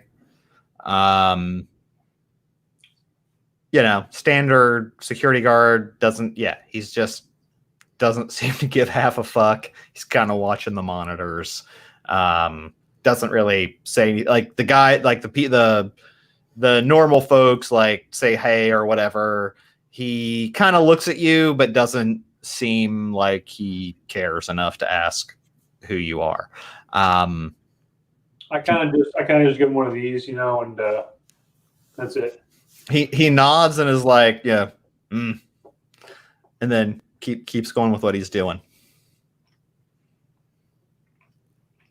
You make your way. They're heading down, and they're like, all right, well, I usually take this hallway. I take this hallway. We'll get in there. So and so, you know, Melissa's going to start down on the lower floor, start getting all the trash down, all that stuff. So don't worry, boss. We'll get this done. You know, we're going to get this done quick tonight. I say, great. You guys go ahead. I'm going to start up in the main office, and I'm going to take care of the lab area. So you guys just take your time, and you know, we'll be out of here as soon as we can. You sure? There's a lot of labs down there. You're gonna take all the labs downstairs? I mean, that's just all labs. Usually, Melissa does a little part of it while we're doing the offices. Then the rest of us follow up later because there's a lot of stuff down there to take care of. I mean, we don't touch any of the important stuff, but like dusting, you know, making sure everything's you know, clean and tidy. Well, I'm going to head on down there. I'm going to head on down there first, actually, and you guys head up the main area upstairs, the offices. I'll take care of the main lab, and I'll call you guys down if I need some support for the other ones. All right, whatever you say. Easier on us. We got the easy job tonight, ladies. Oh, that's right. You know what? These faculty types, these brainiacs, you really think they're going to notice if their lab is spotless? You know what? I don't feel good tonight. I'm just telling you guys, I'm being honest with you. These guys don't care. Okay? They kind of look at each other like, I don't know. Should we? I don't know. And they're like, yeah, whatever you say. We'll do our stuff, and then we'll be down. Let us know if you got it. Let me know what you got, and we'll help you out later. But we'll get this done right quick. Excellent team. So they head down, the main sort of office areas. Like they just start the normal route on the first floor. And so I've got my bucket or whatever that we put the computer in. And I guess to change the plans here, I head down and I try and find the lab with the helmets and all that stuff. Okay. You head down, and it takes you a little bit, walking here and there, right through the corridors to find the right number. It's not entirely intuitive. It takes you a few minutes. You run across the door with a lab. It's normal double doors. There's a keypad. Inside, it looks like there's what looks like it's not so stark, but it's mostly a lab area, but it's pleasant enough with what looks to be like a comfortable leather chair with some equipment that's stationed next to it. Some sort of monitors, and it looks like some things like that. And then there's some computers in the corner, like the server in the corner with some other equipment, desk, monitoring station, the desktop, and that sort of stuff.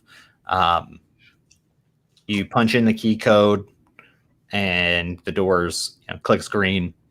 Doors open. Okay, so I go in. And I hunt down the server, which I assume I can see because it's pretty obvious. Yeah, pretty obvious. And I start, futzing around, kind of like cleaning stuff, just doing what would look like a normal cleaning thing. I got my duster or whatever the hell I have. Yep. And I start going around. I start kind of cleaning the front of the thing. Cleaning stuff around it, and I kind of just go in the back and just really quick as I'm dusting, I push the thing right in there. Okay. You push the drive in, and you hear the kind of hard drive start sounds with some lights on the front start blinking, like something is going on in the computer's drive. As you hear a beep that sounds like the beep of the door opening, and the door opens, and you hear, "What? Who are you? What are you doing back there?" And then "Shut the fuck up! Who are you? Get away from there!" Is that one person or two people? That's two people. You turn around and you see, I assumed you would have seen a picture of Dr. Hoffman at some point. Dr. Hoffman is it's a middle-aged, 50-something guy, academic type look, the buttoned-up shirt, khakis, loafers. Behind him looks to be a disheveled 20-something-year-old holding a pistol, waving it around a little bit, and then pushing it very hard into the doctor's neck, and is saying, Get away from that! Get away from those machines! Right now, what's happening? Don't touch it! Wait, so do they see me and they're addressing me, or is the guy? Oh, yeah, they're talking to you. There's no one else in the room. So the guy, just so I know, the guy with the gun is pressing it against the doctor like a hostage situation? Oh, yeah, he's a hostage. Okay. So I kind of I kind of step back. I put half my body kind of behind the server so like they can see me, right? But I'm kind of still protected by the server thing, in case I gotta dive real quick behind the thing. Okay. And I'm like, whoa, what's going on here, guys? I'm just a cleaning crew, guys. What's going on? No. What were you doing? No, something's happening. Doctor, what's happening? I don't know. It seems the server's doing something. I'm not sure what. He must have done something with it. He must be trying to do something with it. He points the gun at you and says, "Stop it! Stop it from doing whatever it's doing." He's pointing the gun at you. I hold both my hands up and I'm like, whoa. I don't even know how to work my phone, dude. I'm not doing anything. I don't even know what this thing is. Come on, man. Bullshit. I saw you behind it. Stop it. Take it out. You were doing something back there. Undo it. Take what out? I show him I show him like my duster or whatever it is I'm doing. I'm like, dude, I'm cleaning this thing. Get away from it. So I take, I have my duster in my hand or whatever. And I'm like, okay. So I kind of step away, slowly from it to the side with my hands up. Okay. And I'm like, I don't know what you're talking about, man. He starts nudging the doctor toward the server.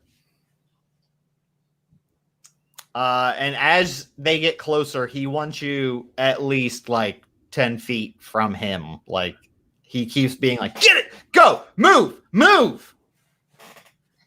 Okay, so I do it. I go away, from the thing, and I'm playing cool. Okay. He's like to the doctor. He like pushes the gun. Fix it. What's happening? Look, what's happening? The doctor's like freaking out a little bit. He starts looking. He starts looking at the server. He's like, I don't know. I don't know what's happening. It's doing something. The machine isn't on. He starts looking at it.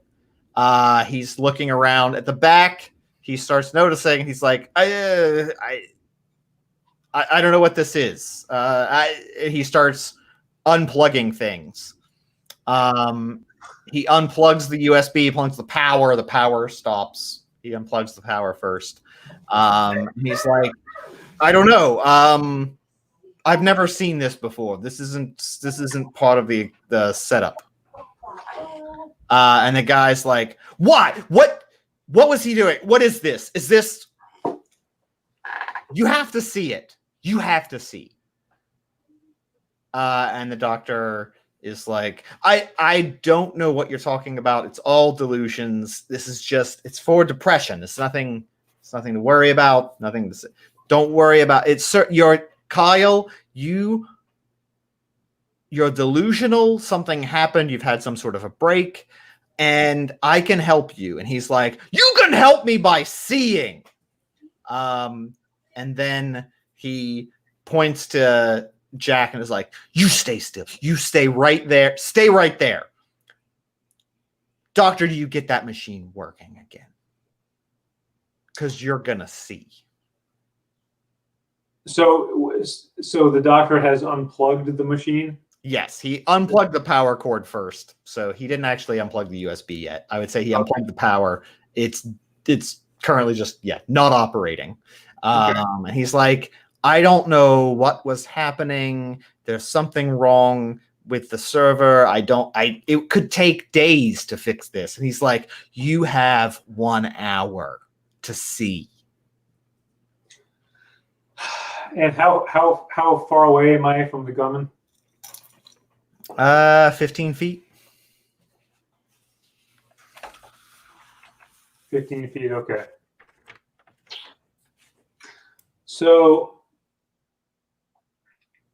I start saying, Kyle, is that your name? Is it Kyle? Yeah. I'm like, What? Look, you're just a cleaning guy. You don't need to deal with this. Just get the fuck out of here. But I have the doctor and I have something we have to. There's something we have to do. He has to see. He has to see what I've seen. Kyle, were you involved in one of the experiments? What do you mean? Were you involved with the helmet? Why would you know anything about the helmet? You're just a cleaning guy. You don't know anything. And then he starts pushing against the doctor. He knows it. He knows. My niece had the helmet on. No, there weren't that many subjects. Who was your niece? And what was the chick's name? Amanda. Amanda was my niece. Amanda killed herself because of the helmet. No. I mean, yes, she did. And she told me. I didn't think she would ever do something like that. She told me what she saw with the helmet. I never thought she would kill herself, but she told me not everything. She didn't tell me details, but she told me. No, but he has to see. He has to see. He has to see what he's done to us, what he did to her. So Jack kind of looks away and kind of slowly starts, grimacing and tightens his jaw and kind of slowly starts nodding up and down. And he says, "You know what, Kyle? I loved my niece. And you're right. This guy has to see." Okay, then let's do this. Doctor, set the equipment up. So I start moving, slowly, non-threateningly over there, and I start kind of moving stuff around, just almost seeming like I'm kind of trying to help, set the thing up or whatever. Okay, pause before we get into a mess. I know it's gonna be a mess. I can't wait. I turn on the car and I bring it into the parking lot. Okay. You guys are hearing this, right? Yeah, I can hear everything that's happening. I was gonna say it a long time ago, but I didn't want to break all this great action. Okay, Yeah. continue. He's way the fuck off script, man. What are we supposed to do? Fuck. We just let him go. That's part of being a wrestler. Should we fuck? Fuck. Should we make a break for his office? I don't think that's a good idea. I think we wait until something goes down, and if we hear anything go down, oh, here we go. I got it. So, and I kind of whisper in Jack's ear. I say, "Oh, I can't wait. If anything is awry, just say bandana." We give them the worst word to say. So, I start looking at the doctor guy and saying, "You son of a bitch. You never told Amanda what would happen to her if she put that helmet on." Well, we didn't know. There was no way to know. But this could be one of the greatest discoveries in humankind. And I'm kind of slowly walking towards them and stuff. And you're like, my niece was a saint. She never had any problem before she put that goddamn helmet on. And I'm kind of moving closer and stuff. And as you're getting closer, he's like, "Strap him to the chair. Strap him to that chair." Okay. And he shoves the doctor towards you. Okay. So I grab the doctor and hang on, sorry. Come on, Big. Let's go. I don't know what's happening in real life. Come on. Hold on. The cat situation happening. Yep. That's what I was wondering. I was like, is it the cat, or is he somehow like, deconstructing some kind of crazy apparatus that went haywire? I thought maybe he was pulling out some spinning blades. It's always Yeah. a cat situation. Yeah. It's always a cat situation. Oh shit! Now he left. He's like walking away. He said, "Fuck it." It's over. It's over. This episode's Just what over. I signed up for. Just at the moment, just at the end, just when the things get crazy. Okay. So he shoves him towards me, and I grab the doctor, and I grab his arm behind him, and I force his arms behind him, and I shove him down. I shove him down the chair, and I say, Kyle, did you bring anything that we can tie him down with? There are restraints on the chair. They're like the restraint, right? Like the psychiatric type things. Tie it quick! Tie him down! He has to see! And he won't do it. He knows. He knows what we would see. He knows we would see it. He knows we would see them. And he has to see. Tie him down! Now! And he starts shaking his gun at you very, very shakily. Kyle, we're on the same team here, buddy. Just calm down. He's going to see. No one's on my team. They're all against me. Everyone's against me. The whole universe is against all of us. Everything's against us. If you saw, just tie him down. He has to see. Well, I say, Kyle, I haven't seen, but my niece did see, and she killed herself. I want this guy to pay just as much as you do.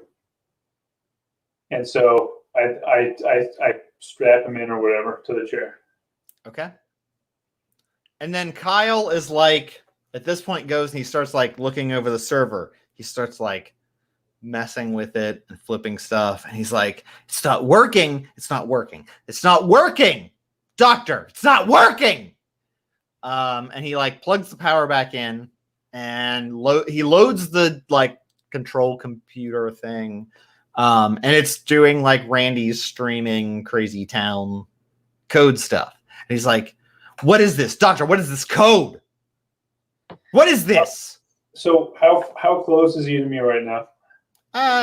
Maybe. I mean, it's probably another 10. It's probably 10 feet. He's behind a desk, and then the chair is sort of in the sort of not middle of the room, but sort of middle of the room, a little off from, like, if this is a square, right? The chair is here, and the desk is sort of down here, right, with the chair, and then the servers are over this way, and here's the door, and I'm doing this in backwards. That's the problem. So as you walked into the room, the chair would have been sort of to the front of you and to the left. The desk is to your right, and the server is to the right, very back of that room. And now you're sort of in the middle left of the room. So he's close to the desk? Yes, he's behind the desk, like hitting it and like trying to figure out how to get it to, like, none of the operating system works, because as he turned it back on, Randy's program started going. Am I in a position? Am I close enough to the desk where I could like flip the desk, or is he in a position where he's like not where that would hit him? If you flip the desk, it would hit him, but you would need to roll to get to him because you're a good 5-6 feet from him. So as he's doing that, you would have to make it faster than him to react. Okay. So it requires a scuffling check versus his theoretically versus his shooting test. You have a 10 in scuffling, just so that you know. And your athletics is 8. Which means if you have an athletics of 8, you have a 4 hit threshold. As someone who's not trained in gun, you assume he's not trained in guns, just out of character. You would know mechanically, if someone's not trained in shooting, they have to hit your threshold in order. Can I spend something then out of that what I have? Oh yeah, if you spent whatever you spend adds to your roll. So your scuffling has to. I still, after 39 goddamn episodes, whatever the hell this is, I still don't understand any of this shit. So just tell me what do I got to spend to make it happen? So if he's untrained, his upper limit theoretically is a 6 on a D6. Yeah. So you're going to roll a die or use your phone and then add from your pool of scuffling what you think you're going to need to beat that. So if you spend 6, you theoretically can't lose, because if you roll a 1, you're at 7. Yeah. Okay. You know what? I'm going to spend 6 because he said I had 10, right? Yeah. You have 10, yes. You have 10. You spend 7. You still have 3 left to spend later. Well, he'd spend 6 because he didn't even roll. Oh, 6, yeah. Oh, no, hold on. If I spend 5, even if I get a 1, right, I win. You tie. No, you could tie, and in a tie, he'd still hit you with a gun. He'd make the roll. He'd right? still make the roll. I'll spend 6. Fuck it. Okay. You spend 6. You describe what you do. You're at the chair. You've tied the doctor up. You're about 6 feet from a desk with a computer on it. What happens? You are faster than him as he's typing with his gun. What I want to do is I want to flip the desk so it fucking knocks him over the fucking desk, right? Okay. So that I can then jump on him and beat the fuck out of him and take his gun away. That's what I want to do. Okay, so that you succeed in flipping the desk. Describe what happens narratively as Jack does that, because you succeed. You fucking do what you want to do. So describe how badass it is. Okay, so he's got his back turned to the thing or whatever, right? Distracted. I fucking boom, flip the shit and just knocks him on his fucking face, right? And his jaw hits the fucking ground, and there's blood, right? And he's like, and then and I jump on top of the desk that's already on top of him. Yep. Crushing him even further. And I grab his hair and I just start fucking wailing on the fucking side of his head like this. Okay. Roll me a D6 plus 2 for the damage you caused him just flipping the desk on him. Because I'm going to give you some damage for that. And it's heavy, so you're really beating the shit out of this guy. So it's going to be whatever you roll on a D6 plus 2. Plus 2? Okay. And look, I'm using my whatever the fuck it is dice from Easy Roller Dice Company. Easy Roller Dice Company. Who's no longer a sponsor. You should tell them someone else. I got a 4. Okay. So that's 6 damage. It hurts. You flip that desk on him. He's pinned down. At this point, the doctor is chained down. You guys are listening to this as he's pinned under a desk. The gun has flown, sort of. It's out of his reach currently. So his choice is to fight you or try to scramble for the gun. At this point, he's going to try to scramble for the gun against your scuffling. So he's going to do an athletics against scuffling. So at this point, you roll your athletics. You can spend as many points as you want, but in order for you to win it's the first to fail. So if you're hitting him to do damage, you can scuffle. And you need a 4 or better to hit him. Wow, his athletics is 8, huh? I mean, my headcanon was he was kind of a fucking squirrely, skinny guy, but maybe that's not the case. Sure. Yeah, okay. So it's a 3. So Jack has to roll a 3 or better. Pro wrestler, 19-year-old college kid. Yeah. That's all I'm saying right there. So he does not have 8 athletics. So he is pinned. He has some athletics that he could spend. But in a scuffling contest, it's each of you roll alternatively, and the first one to fail takes damage. He is hurt a lot. The average health, by the way, for a person is 10 to 15, and 15 would be crazy. So 15 is really high. It's usually like 8 to 12. You've done He's already 6. taken 6. You've done at 6. least. 8 to 12 is the average. So He's already done 6. So the question is, do you want to just wrestle him into submission, which it's still scuffling? Athletics, he might squirrel himself away from you because he does have some athletic points versus fighting you. But the more damage you do, obviously, the quicker you could subdue him. Or you could do athletics to essentially pin him down without doing damage. could he go with the chokehold and knock him out? What would that be? I would say chokehold would be a successful scuffling and then winning an athletics test, because then it's more about pure strength. So if you win a successful scuffling and then you can beat him in an athletics test back to back, you'll have choked him out.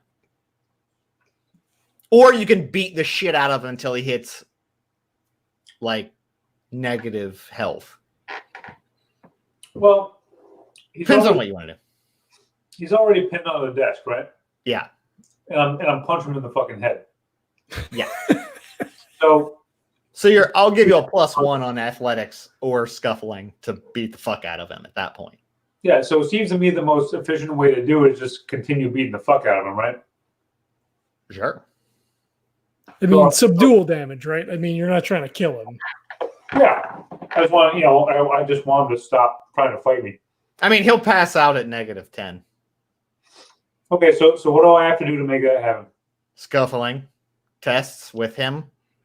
Well, so you spent 6 already, so you have 4 left to spend. Okay. It's the first to lose in the scuffling test. So you can roll, and if you succeed and he succeeds, then you roll again. If you succeed and he doesn't, then he takes damage. If you roll and don't succeed, he hits you. Okay. How do I get these points back? You Like rest. resting. Yeah, you'll rest. At the end, once a mission, you can rest, or at the next mission, you get them all back.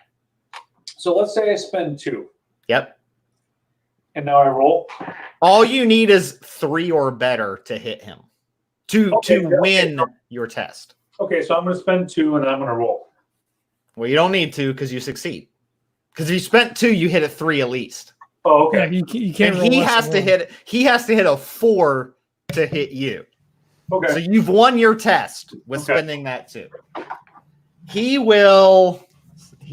Scuffling. I'll say he has 2. He doesn't have much, but 2's probably fine. He's gonna use them. And my dice roller die is too heavy. Ooh, he got a 6, so he meets yours. So you roll again. No Right, one now takes damage. You have 2 points left. So You have 2 points left. If you spend the 2, you automatically hit. He has no more points to spend. but then you're just in a roll off after. I'll spend them. I'll spend them. Okay. He is fighting you off, but he's looking really tired. Really tired. He rolls a 1, so you get a D6 damage on him. Nice. He's like trying, and then like he just one of his arms just gets weak, and you get a fucking face, just a pure fucking smash right in his jaw. So you roll a D6, and that's how much damage he takes from that. So you roll roll D6. D6, Brett.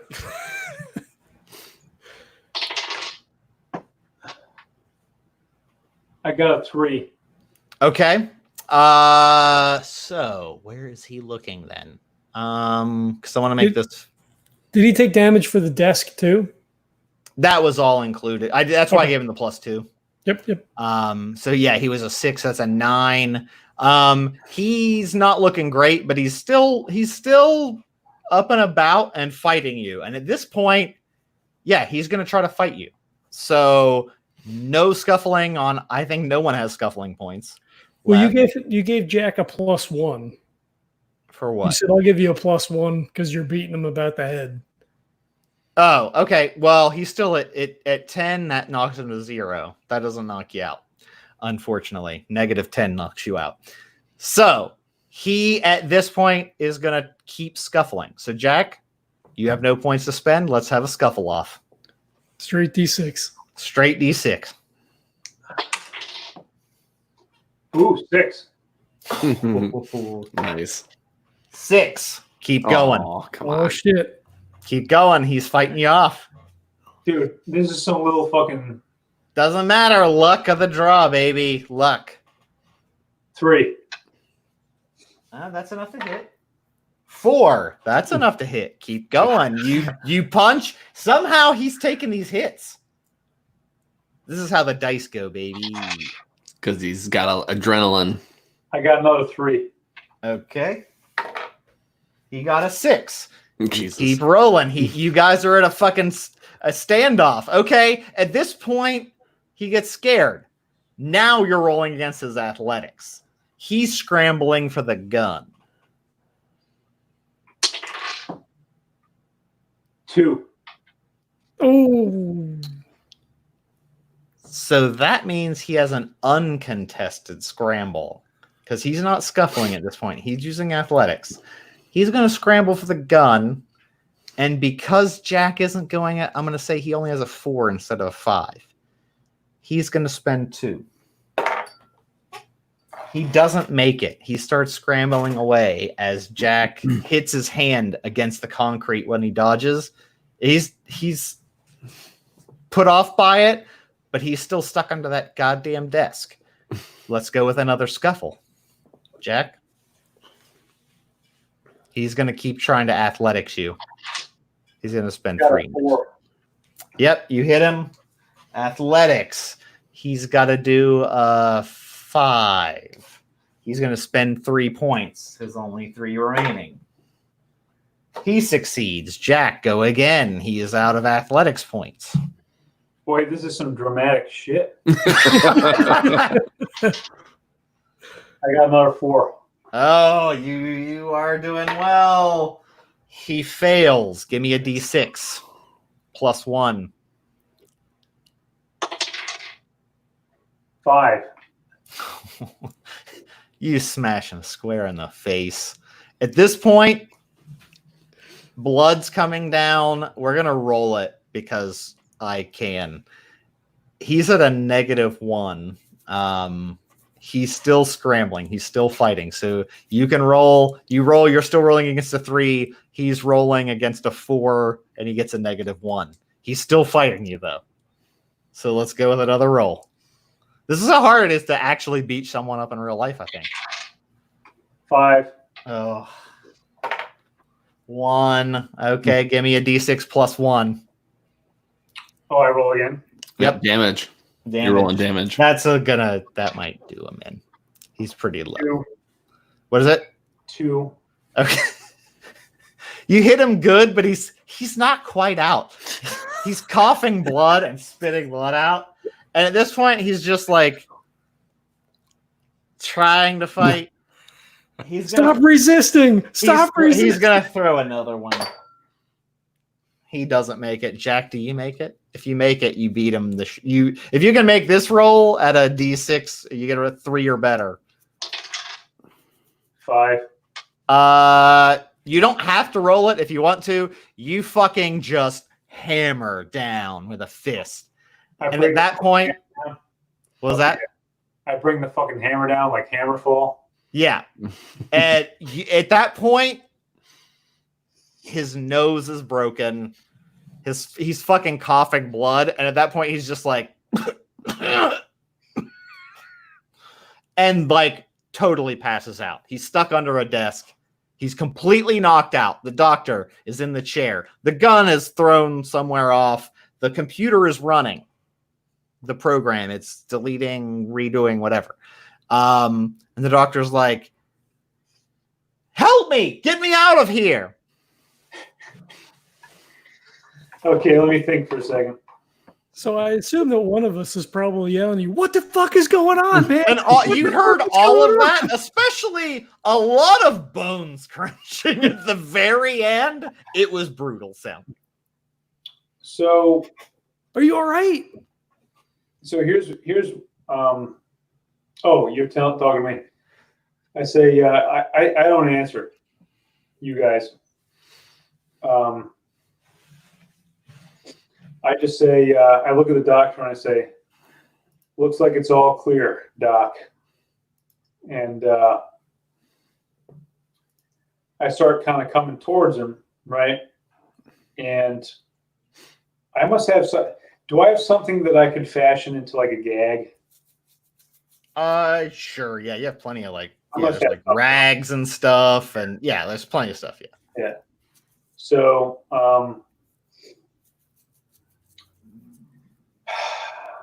so I come up behind the doctor as if I'm going to untie him, but I choke him out instead. As you're starting, he's like, "What are you doing? Stop! I'm the one in charge." So, And then he falls over, passes out. so I do the choke out thing, and then I put the gag in. Okay. And the computer's doing its thing, right? Oh yeah, it's as far as you can tell, it's writing, rewriting, doing its thing. Okay, so I drag him. I drag him to a place where the camera's not. I guess I assume I'm looking around where I can see a camera. Sure. Right. Yeah, they scoped out where cameras were on their tour, so you would know some places. Yeah. So I quickly drag him to where nobody can see the camera. I quickly right the desk, and I quickly move the kid out where nobody can see them in the camera. Okay. And this is the main lab, right? Yeah. Well, this is his lab. I mean, there's no like one main one. There's Okay. multiple, but yeah, this is his. This is the one with the helmet, right? Yes. Yep. Okay. So I look around and I'm looking for the helmet. It's above on the chair. It's part of the assemblage for the where the guy was strapped down. Yeah. All right. So I guess I take the helmet. Okay. And I put it in my garbage can thing. Okay. And then I get the fuck out of there. Okay. Go ahead. I was gonna say when the wheels start squealing, for the fucking trash can, where I'm like, did you get what's going on? What did you get? All good, boys. Did you get the files? Did you get his computer? Well, the files are upstairs, and his computer's upstairs. But I got the helmet. We didn't get other stuff, man. We've taken care of the mainframe. And I've taken care of some little shit named Kyle. Oh shit! That's probably that kid. Probably. What the fuck was he doing in there? He had a gun on the doctor, and he said seemed like he wanted the doctor to put the helmet on. Oh, was he fucked? Is he fucked? Oh yeah. Oh shit. Did anybody see you? Well, unless they saw the camera, no. But if somebody was watching the camera, they had a pretty good show. Fuck. Get to his office as quick as you can. Grab that computer and fucking grab those files. Way ahead of you, dude.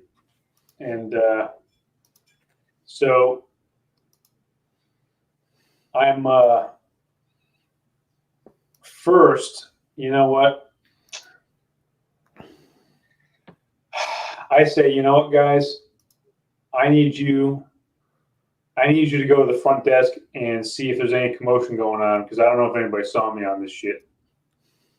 Randy, drive past the front door. What did you say? I'm sorry, I couldn't hear you. Yeah, drive past the front door, man. See if the security guard's still there. So is it pretty visible by the front door? Will we be able to see him? Yeah, you can see the security. All right, yeah. So we do that. Let me do something.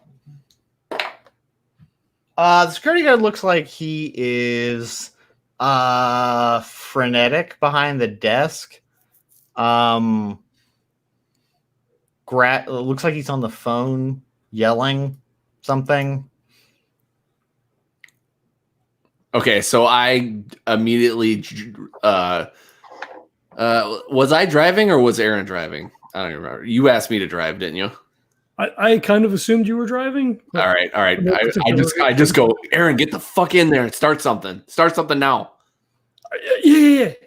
So actually, you know what? Nope, I don't even do that. I start doing this. All of a sudden, I start honking the horn. So I do it in like beats. So I go, so it sounds like someone's breaking into the car or something's wrong with the horn. Okay. You start doing that. The guy looks like it's like really like what frenetic, like what you see him kind of say what you think is like, hold on, and he like puts the phone down. He runs outside with his hand on like he has like a walkie-talkie and maybe like a baton. And he's like looking around. And he hears your car and he starts running that way. Okay. And so as he's coming towards the car, I'm going to keep hitting it until he gets close enough and I'm going to let it go. Okay. And then I'm going to open the door and be like, "Oh my God, I'm going to be like, I'm so sorry. Something's wrong with my horn. It just kept going off. I'm so sorry. I don't know what was going on there." Wait, what? Wait, stop right there. Wait. Okay. What? Hold on. My horn was. Is there an emergency? What's happening? My horn. It just kept going. It was like it was broken. It just kept going and going and going, and now all of a sudden it stopped. It's like you're a miracle. You stopped it all of a sudden. It was like it was going until you came. What? Okay, hold on. License registration, but like, hold on. I'll be right back. Wait, can you help us though? Like something's really wrong, and we don't know anything about cars. Like we're broke down over here. Wait.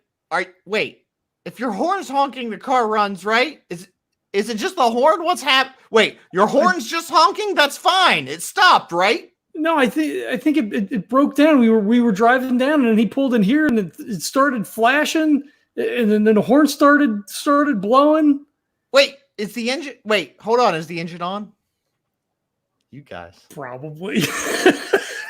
Well, the engine's on, and a horn isn't required. So, I mean, you could drive with a horn. What? I mean, there's a gas station right down the street. They could probably help.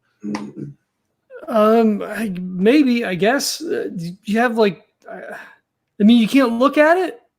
Can I spend like a reassurance to try to like keep him? Like, cause I don't know why he would stay, right? Like, there's got to be something other than reassurance. It'd be like the sway. It'd be like a convince or like flirting. I don't think that's gonna work. I mean, it could. Streetwise, reassurance, negotiation, flirting, cop talk. Bullshit detective. Negotiate with him. Negotiate or cop? Nah, not cop type. Probably negotiate would be the most. All right, so you want me to roll or can I just spend it? Because that's an investigative. If you just want to spend it, you could spend a point.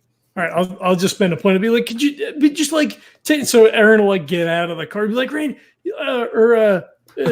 Charlie, pop the hood. Could you just look at it for a minute? Like it was making a weird noise and I mean, it started shuddering. Okay, just like whatever, pop the hood. What? It just sounds fine. Are you sure? And then he's like going to Randy, like, I don't know, fucking do something. So Randy gets out of the car and he's like, yeah, well, I don't know. We've been having trouble, and like he kind of motions behind Erin's back to kind of back off. And when the guy's looking underneath, he takes the hood of the car and smashes it on his head and tries to knock him out. Okay. I mean, that clearly works to some degree. Give me a D6 plus 2. Okay. And Erin's like, "What the fuck, man?" No, that's perfect. That's what I would have done. Man. You want a distraction? We got a distraction. That is a 5 altogether. Okay, so you do a 7. He's hurting. It smashes him. He's like, "What's that? Fuck! What the fuck?" And he's like trying to get out. What? So that was a surprise. So he had no reaction to that. What are you doing next? And what is? Okay, let's go. Currently, what are Randy and Erin doing at this point after you have smashed him in the hood and he's screaming for help?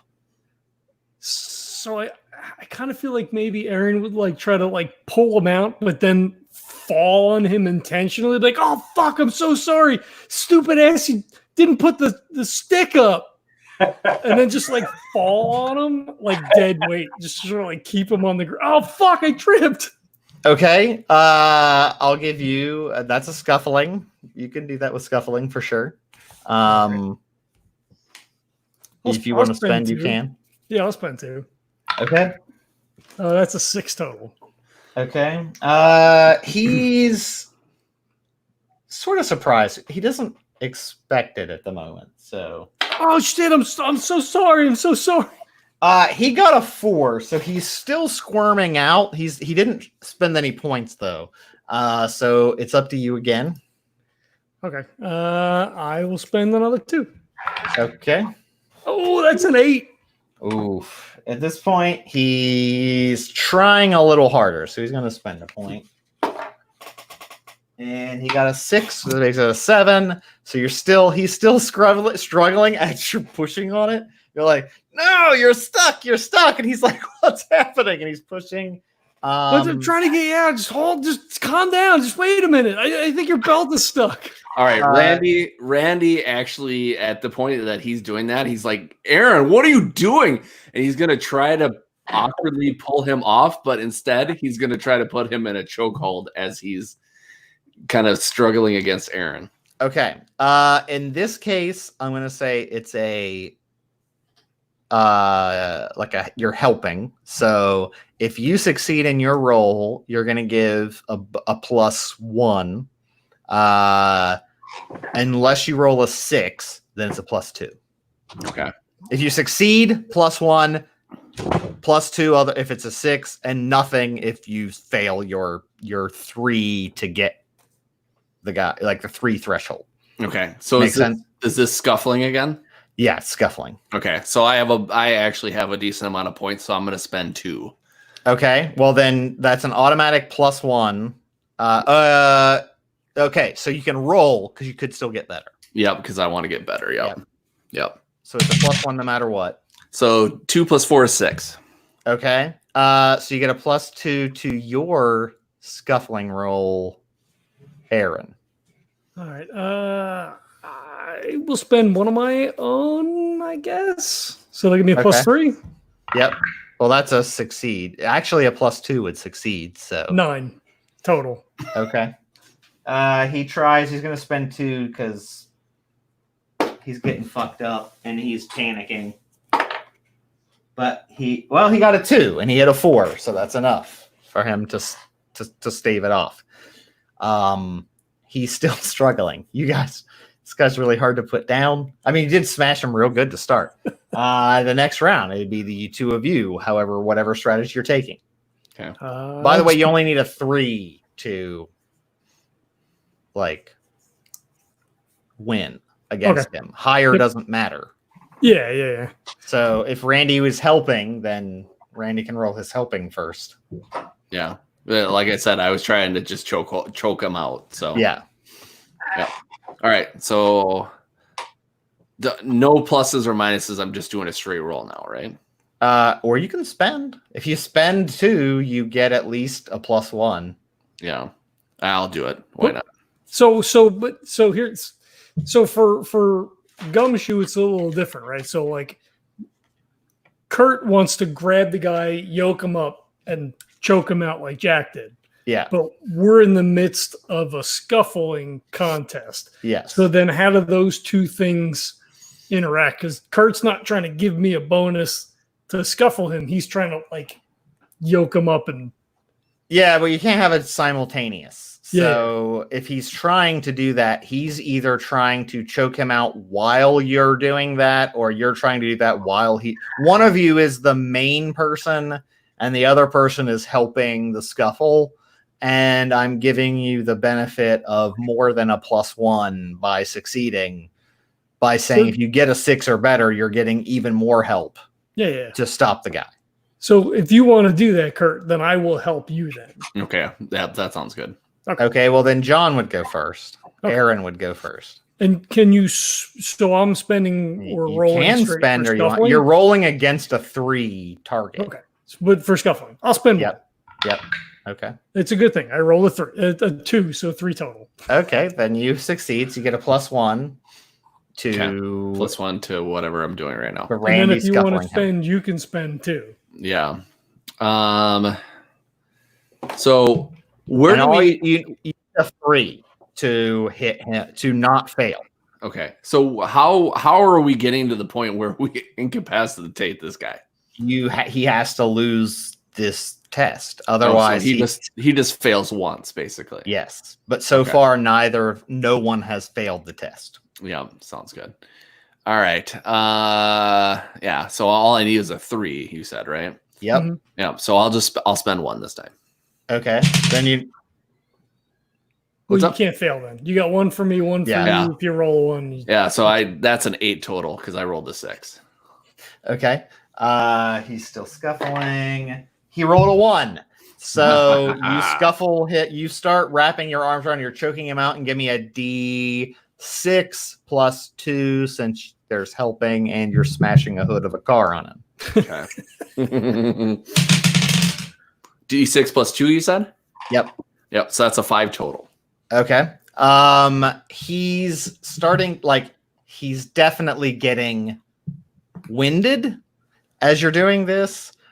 He's not knocked out because in Gumshoe you need a -10 to be totally knocked out. So he's at negatives by a good bit. He's at actually -2. So he's going to keep fighting you, but that's a -1 to all of his rolls.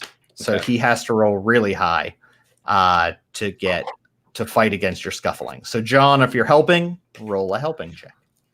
I can't better. just punch him in the face while Randy's got him fucking yoked You up. cannot. That's not how Okay. the system All works, right, all John. right, There all are right. rules. All right, I'm just gonna straight roll.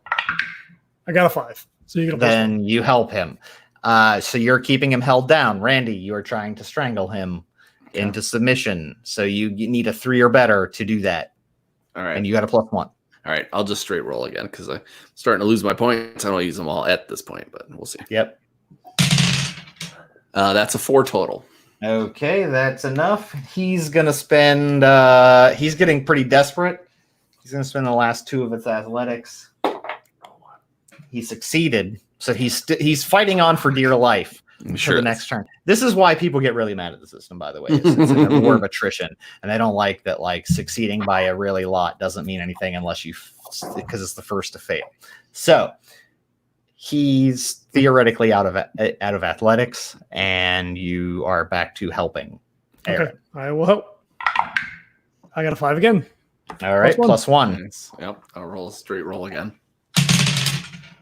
That's a 6. +1 is 7. All right, he's out of energy. He rolled a 3. That is not enough. Woo!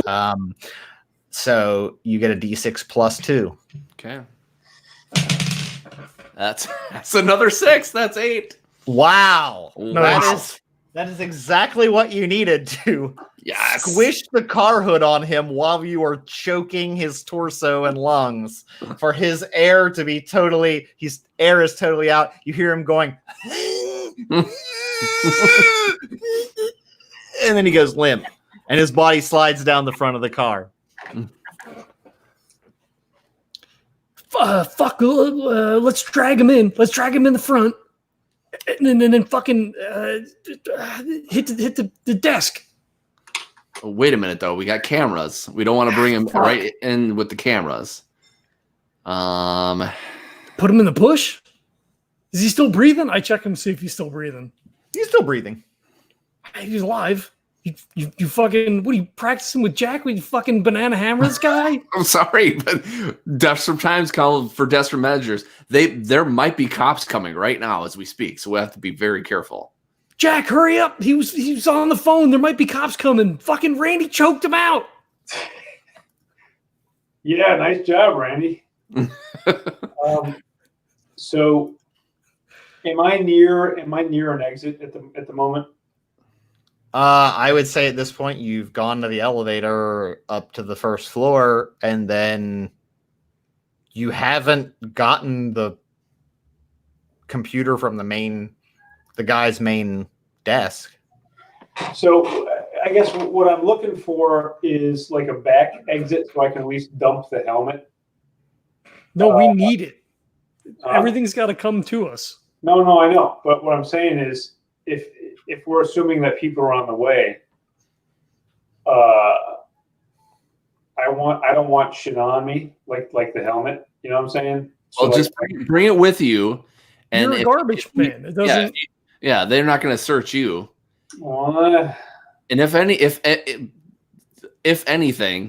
if they decide to, come, we'll let you know, and you can bolt out of there, and you just leave the shit there. okay, I guess you're right. Yeah, you guys are out there. Okay, Yeah. so I just really go fast for the office area. Okay. You make it to the office. At this point, the folks that you work with are like kind of goofing off down the hall a little bit, and they're like, "Hey, man, come and have a soda. We're on break. We're getting this shit done quick." And I say, hey guys, I mean, are you finished up? Did you do it? We got a couple more offices, but like we're golden today, son. You know what, guys? And I like kind of like make the watch, look at my watch kind of a thing. Like, you know what, guys, just get out of here. It's all good. What? No way. I'm like, yeah, you know what? I don't feel good anyway. I'm not going to be sleeping. I'll take care of the rest. You guys just go. I mean, are you gonna sign? You gonna sign these timesheets right now? You want to sign? Here, let me get my timesheet. Yeah, absolutely. So I do whatever they want. Okay, you sign their timesheet. So as Jack is doing that, I go, Erin, we got to ditch the body right now. Just put him in the bushes. Put him in the bushes. All right. Let's put him in the bush. Otherwise, yeah, he's letting out everybody. He's letting them go. So we gotta go. We gotta get him. Yes. So if we're near a car, so I'm assuming parking lot, and then there's like a low row of shrubs. So we stick him between like a car and the shrubs. Okay. So that as they exit the building, he's not like, hey, is that a body? Sure. He's blocked by the car and he's in the bushes. Sure. Okay. Yeah. You stash his body as best you can.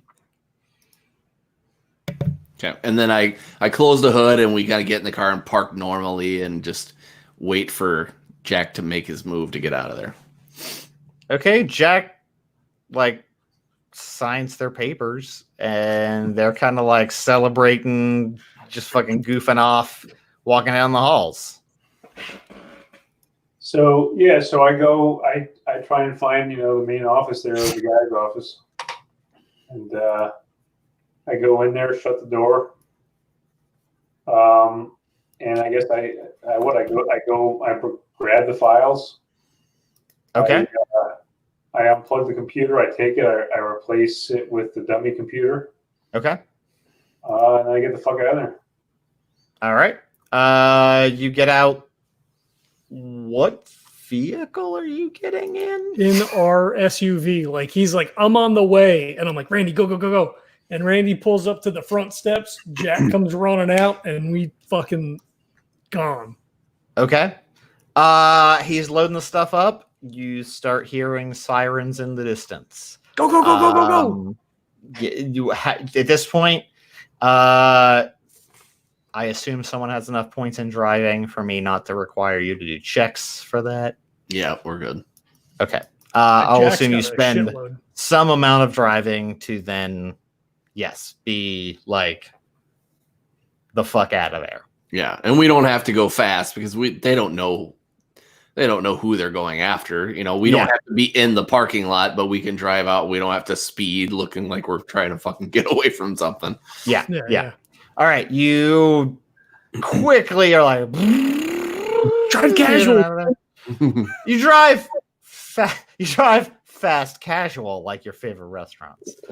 And then you're on your way out.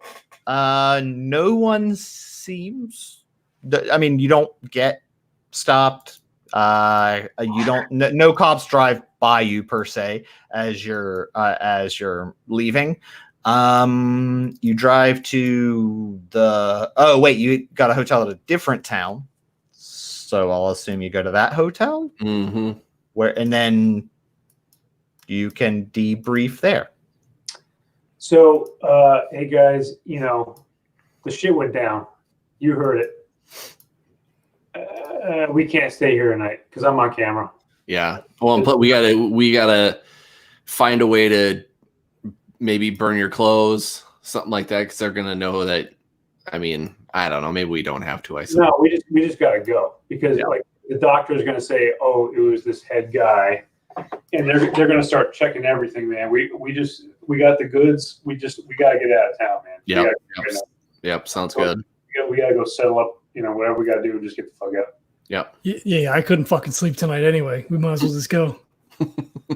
Okay, you guys drive on till morning till you get home.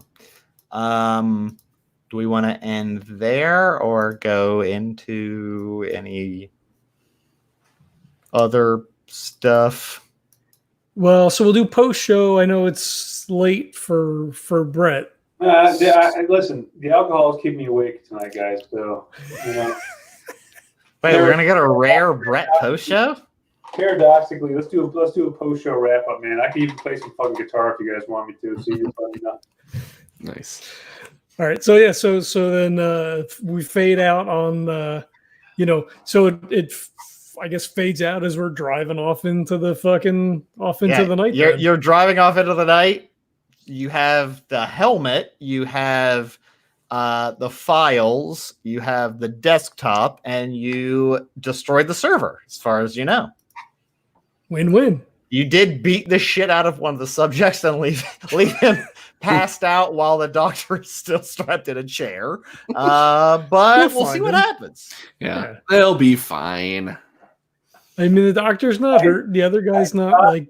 I did not take the gun though, so possibly the kid will wake up and blow the shit out of the fucking doctor. But hey, whatever. I didn't think of that. That's a good point. He did not take the gun. Damn it, Brett! Don't be a John and give. It's not a bad idea. Mission complete. Whatever. Exactly. We did what we came there to do. Yeah. All I know is it's probably fine. I mean, if the kid kills him, it's kind of a win-win for us. It is. Yeah. That is true because he is torturing young people. Basically. Yeah. Yeah. So B team's not going to be able to grab that kid because he's going to be in jail. If he hasn't killed the doctor and run away. Well, there's that, I guess. Yeah. Or Edward has ways. Maybe it's easier for Edward to grab him when he's in custody, right? Yeah. He's an official. He's an unofficial official government entity. Maybe they can. Pull people, right? Who knows? All right. Well, cool. So I want to thank everybody for checking out. I forgot to mention at the top of the show, we do have our first ever Patreon subscriber. So thank you, Stacy. That's fantastic. We love that, and we love you as well. Awesome. So thank you. I should have mentioned that earlier. We also have our sponsor, Birds of a Feather Coffee Company. They are our OG sponsor. They have the Night Owl blend, which is fantastic. It's a nice dark roast. The Morning Lark, which I believe is the light roast. Yes. And the Hummingbird is the decaf. They also have the exclusive Legendary Brew. If you buy the Legendary Brew, a little bit of money comes back to the show. It's an awesome medium roast. I'm down to one bag. I'm actually going to have to put in on order soon. Are you still able to roast given our current coronavirus? I am. I have a mask, and the kitchen is relatively unpopulated as it is. I roast in a commercial kitchen space, and most of the caterers are. There's one caterer that's doing quite a lot of business, providing meals for hospitals based on people's charitable donations, which is great. But I absolutely roast everything. I have a mask. I have gloves. Everything's roasted to 450 degrees. Well, not 400, 400 some degrees. So it all is safe and sanitary. I bag everything there. Everything is using the utmost care.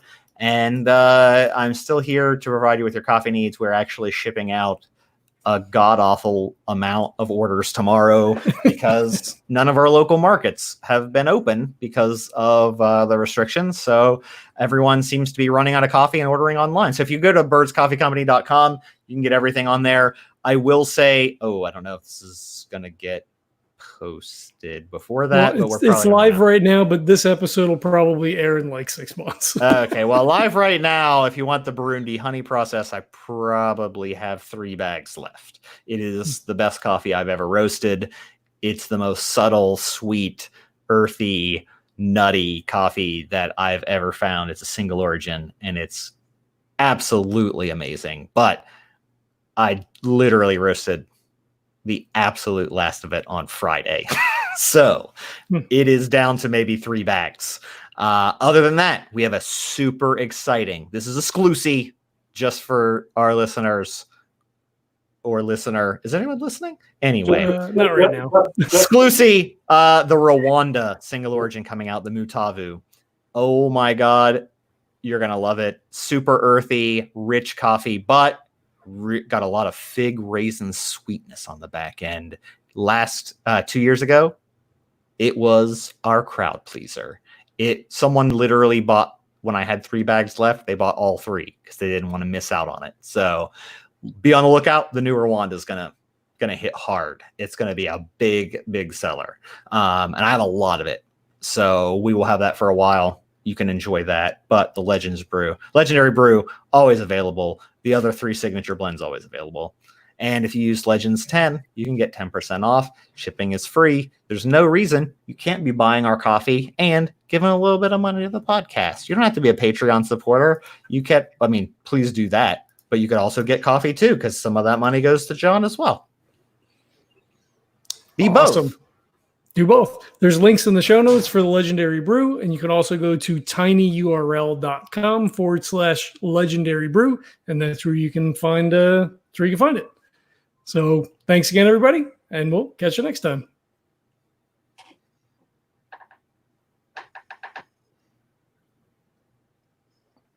Post show.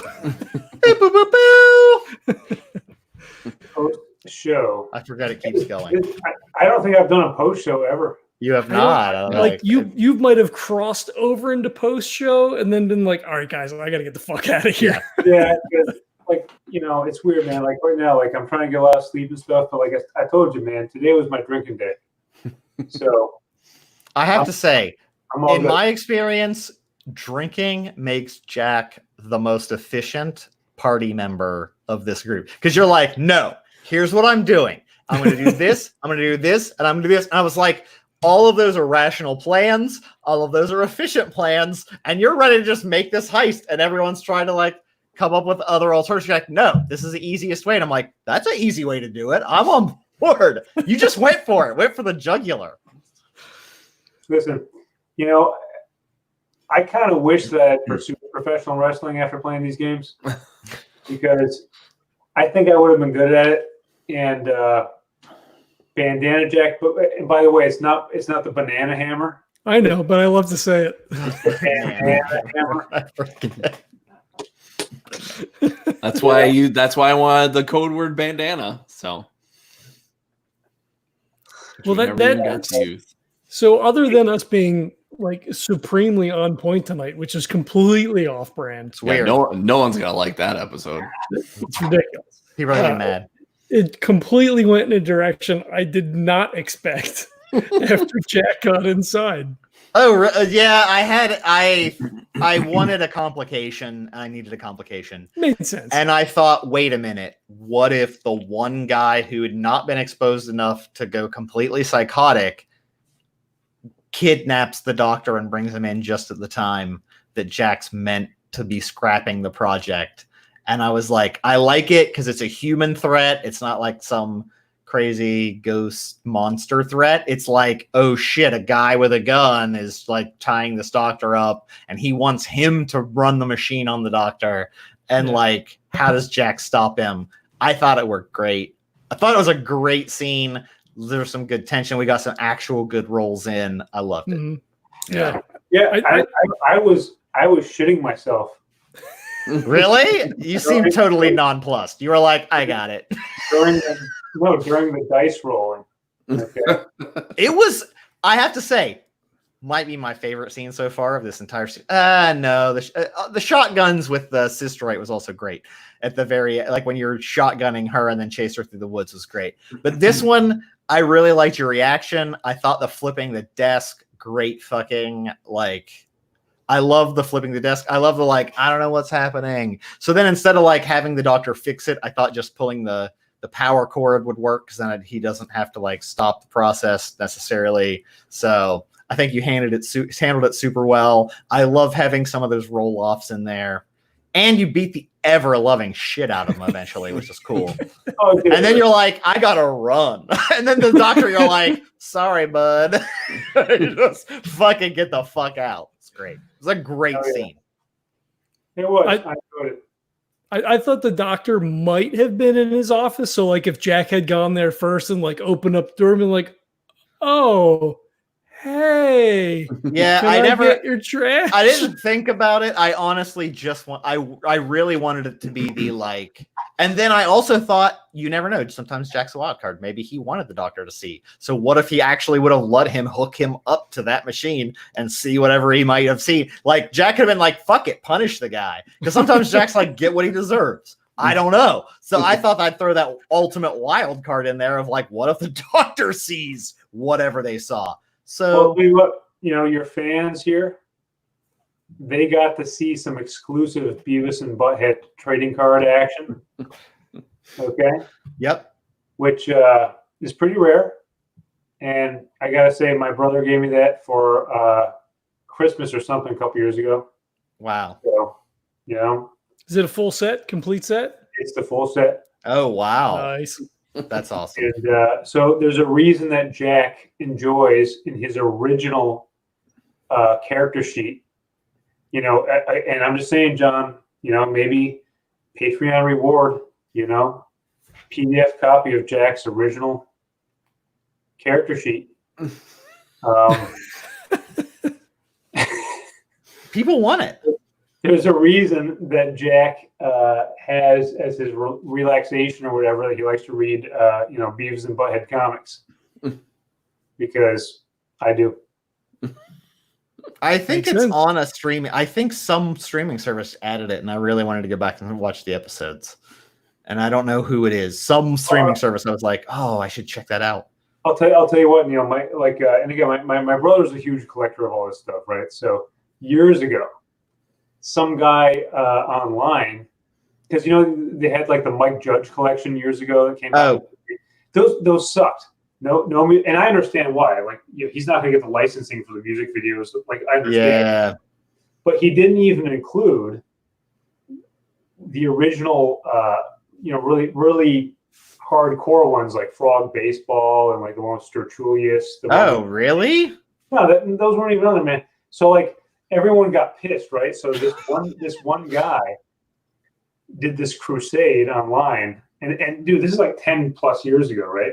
Yeah. So, listen, I want to make the real Beavis and Butthead collection, where it's everything, the music videos, all that stuff, right? So he essentially put out this call for anybody with the VHS, recording. Oh, really? Send them the VHS. So there exists online, and I own it on DVD. The real deal. Everything. Wow. So look that up. It was really, because it's really hard to find the versions with the videos included, because those are fucking gold.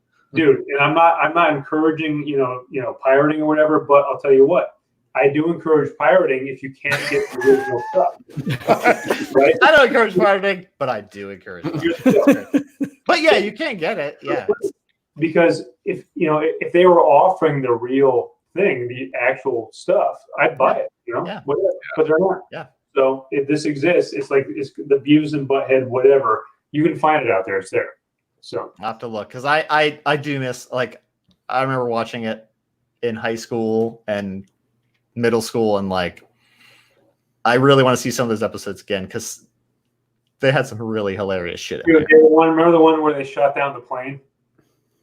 Like that, no. for example, that's one that was not on the Oh, really? I remember Frog Baseball for sure because that was an early one. There was one where they went to the shooting range in Texas. They shot down a plane? They shot down a plane, and they went up and like they went up to the plane like, ugh. And like the people are like, "Oh my God, let us out! Please help us! Call somebody!" And they're just like, and they just like walk away and like. I don't remember this. Oh my God! See, this is the shit you're never gonna see unless you see the original shit. So they didn't have that on the real Mike Judge because they thought it was too controversial or like whatever. Fuck that, man! It's funny as shit. So go get the real deal. Well, it's like the old Bugs Bunnies too, because Yeah, you can't see any of that. The Looney Tunes stuff was off color to say the least, some of it. So in a lot of the collections that you can purchase now, a lot of that stuff's been cut out. Yeah. Some of it, I'm sure, like some of it I'm like, okay, fine, I guess. But like still, I do miss the old Looney Tunes. Kids just can't see that these days. No. And I grew up with that. No. That Woody Woodpecker, Tom and Jerry, like all that stuff's all been scrubbed. Yeah. You can't. And you know what? You can't judge it. And I'm going to bring Lovecraft in this, right? I had a whole thing on Twitter with a while ago, a number of years ago, when I put out the Lovecraft record. But these people, it was the whole, we're gonna change the some kind of fantasy award in literature or whatever, horror. The Howie, yeah, they called it the Howie. Yeah, they changed it. They took away Lovecraft's bust because Lovecraft was racist. So we're now going to, and you know what? You can't judge. First of all, the guy had so many problems, right? So like you're essentially saying some guy that had all kinds of mental issues. He had problems. He did. Yeah, what little he actually had to contribute away from him because he had problems, which is bullshit anyway. But it's like you can't judge cultures and societies from 100 years ago with like the mores of today. You can't do it. If you do that, you're destroying everything. And that's what I don't like about the whole scrubbing of, Looney Tunes or Beavis and Butt or whatever. It's like, people evolve and society evolves. And you just say, you know what? Let's enjoy this stuff for what it was.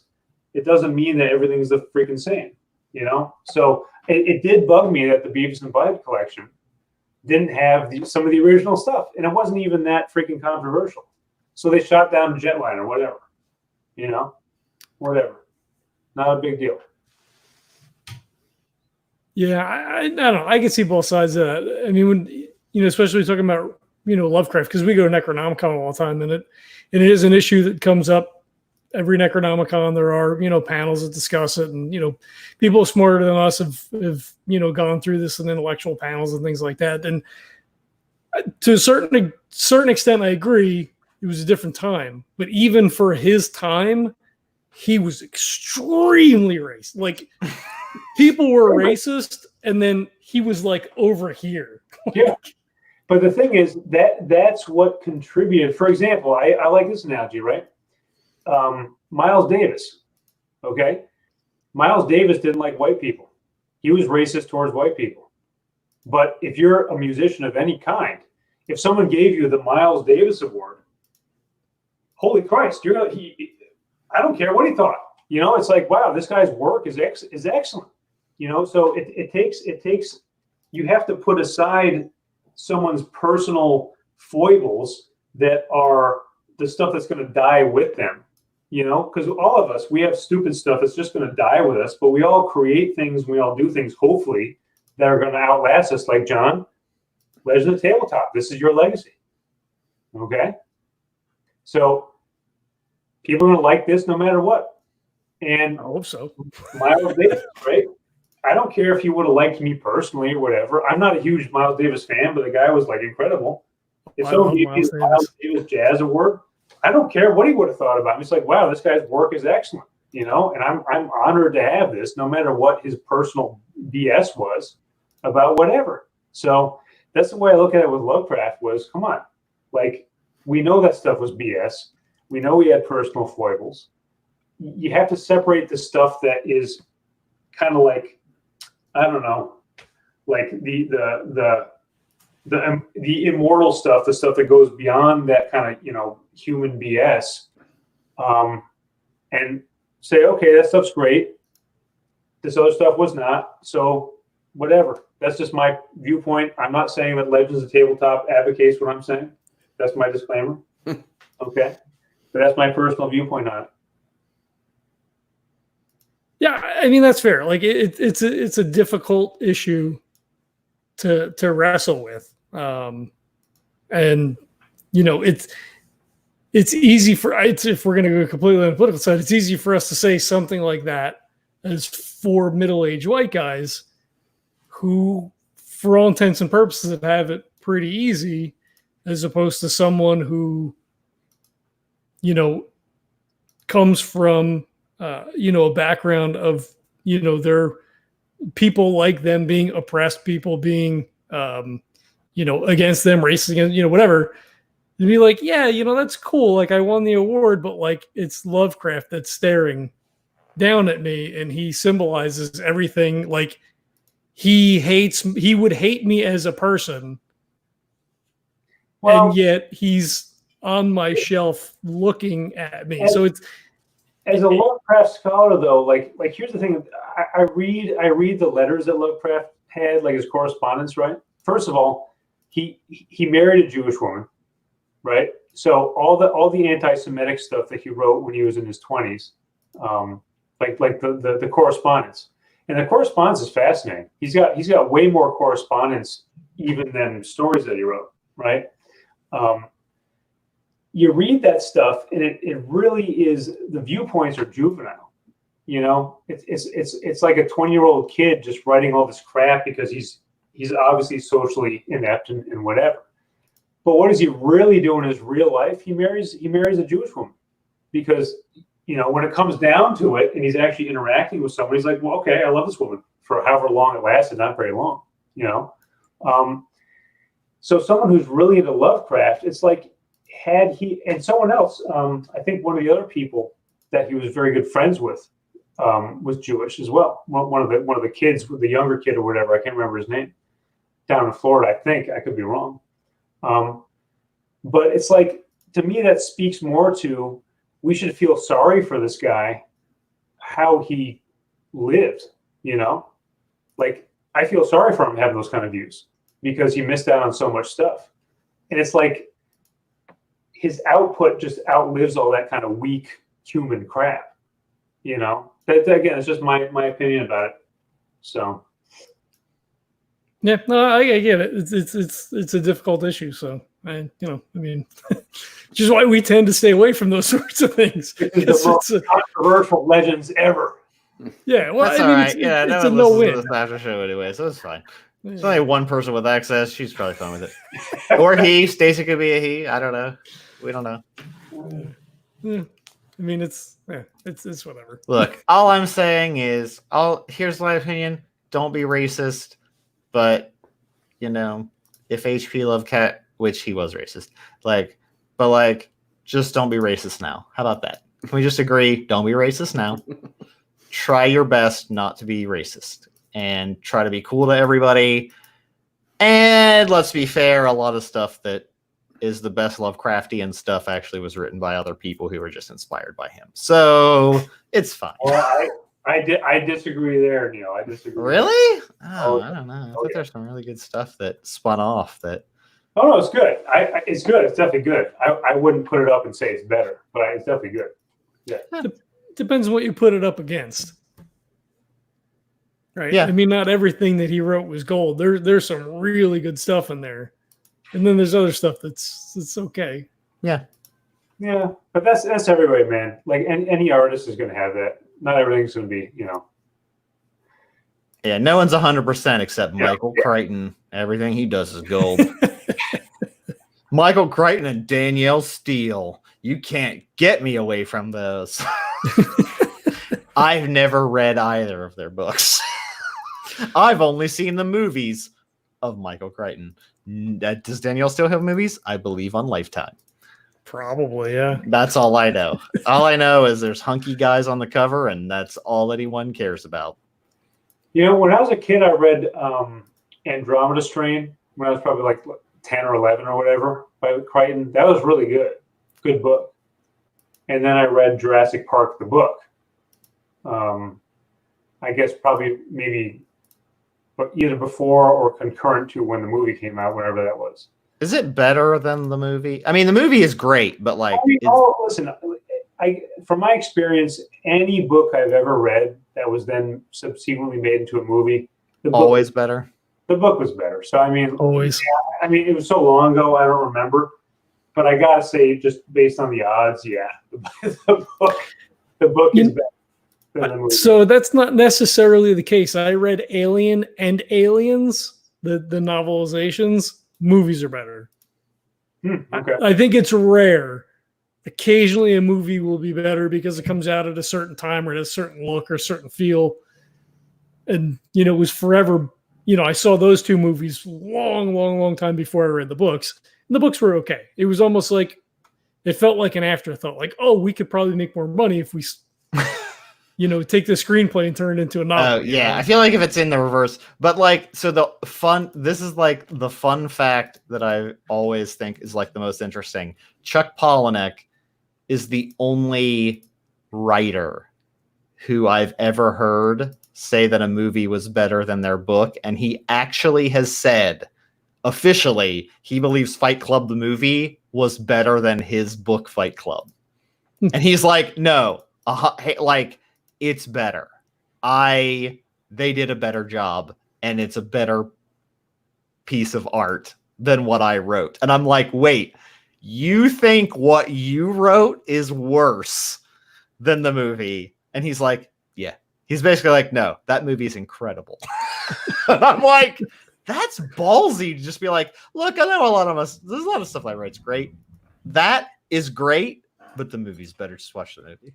Yeah. Always impressed.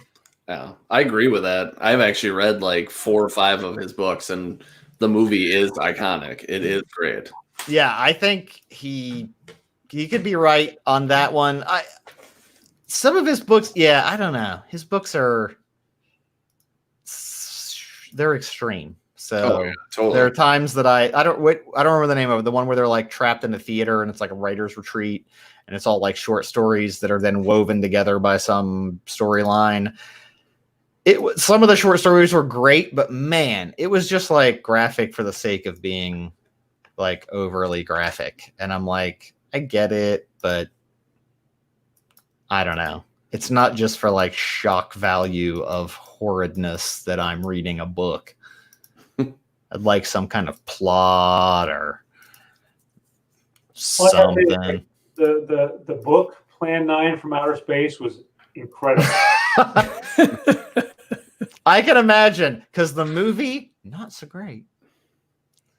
I mean, great in other ways, but yes. Which, by the way, if you guys haven't watched the new Mystery Science Theater on Netflix, the Mac and Me, the fact that they do Mac and Me is amazing enough. Oh, nice. Okay, cool. Oh, yeah. So they did a second season with what's his name, with Jonah, whatever his last name is.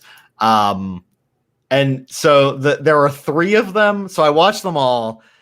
Obviously, Mac and Me blew my mind because the movie itself is like The Room, where it's so bad it's entertaining to watch on its own. But then their commentary is great.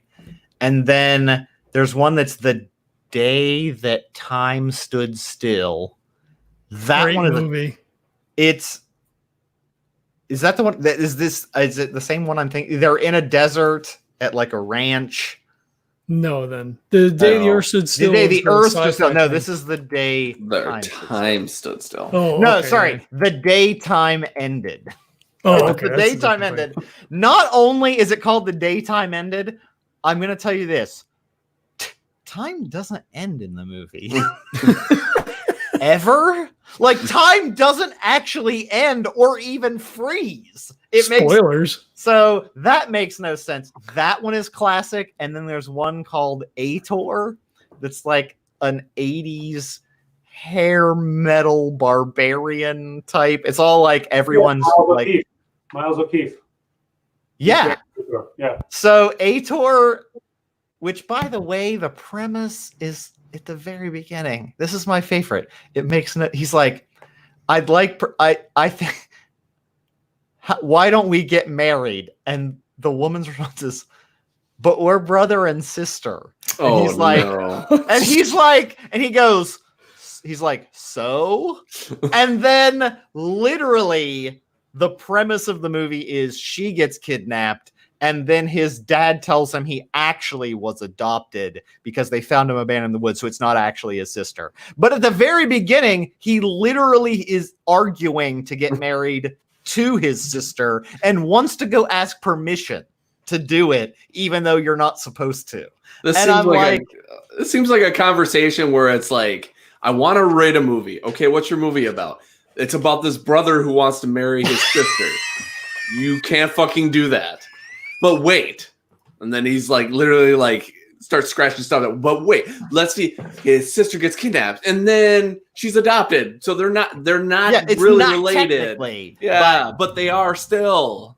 Yeah. Oh, you mean like my favorite, absolute favorite thing of all time of any Michael Bay movie is what people don't realize. A specific line. This is a specific plot point and line from the Transformers with the first one with Mark Wahlberg. Oh. The first one with Mark Wahlberg. I'm not fucking kidding you. Mark Wahlberg's daughter is going out with a guy. She's 17. He's 20 or whatever, or 21. He's a bartender. I'm not kidding you. This is a plot point in the movie. Mark Wahlberg's like, I'm going to have you arrested. That's statutory rape. And I'm not kidding you. Someone on that writing staff wrote this line. The guy pulls a card out and goes, no way, man. We started dating when it was legal, when I was a senior and she was a freshman. And I have this card certified by the state saying I'm not a statutory rapist. That's a real thing. And the guy shoehorned it into the movie. Someone made a point of going, look, I can statutorily rape this girl because of this card that exists and I know exists because I did that. Like, Jesus Christ. That's a line in the movie. And I was like, at that point, I thought, I don't understand what's happening with the world. Why did that couldn't he have been 18? Couldn't he have been like, no, someone made a point to be like, no, you can get a card that says it's fine. Like, did Epstein fund the movie? I mean, probably. He was probably like, where do I get one of them cards?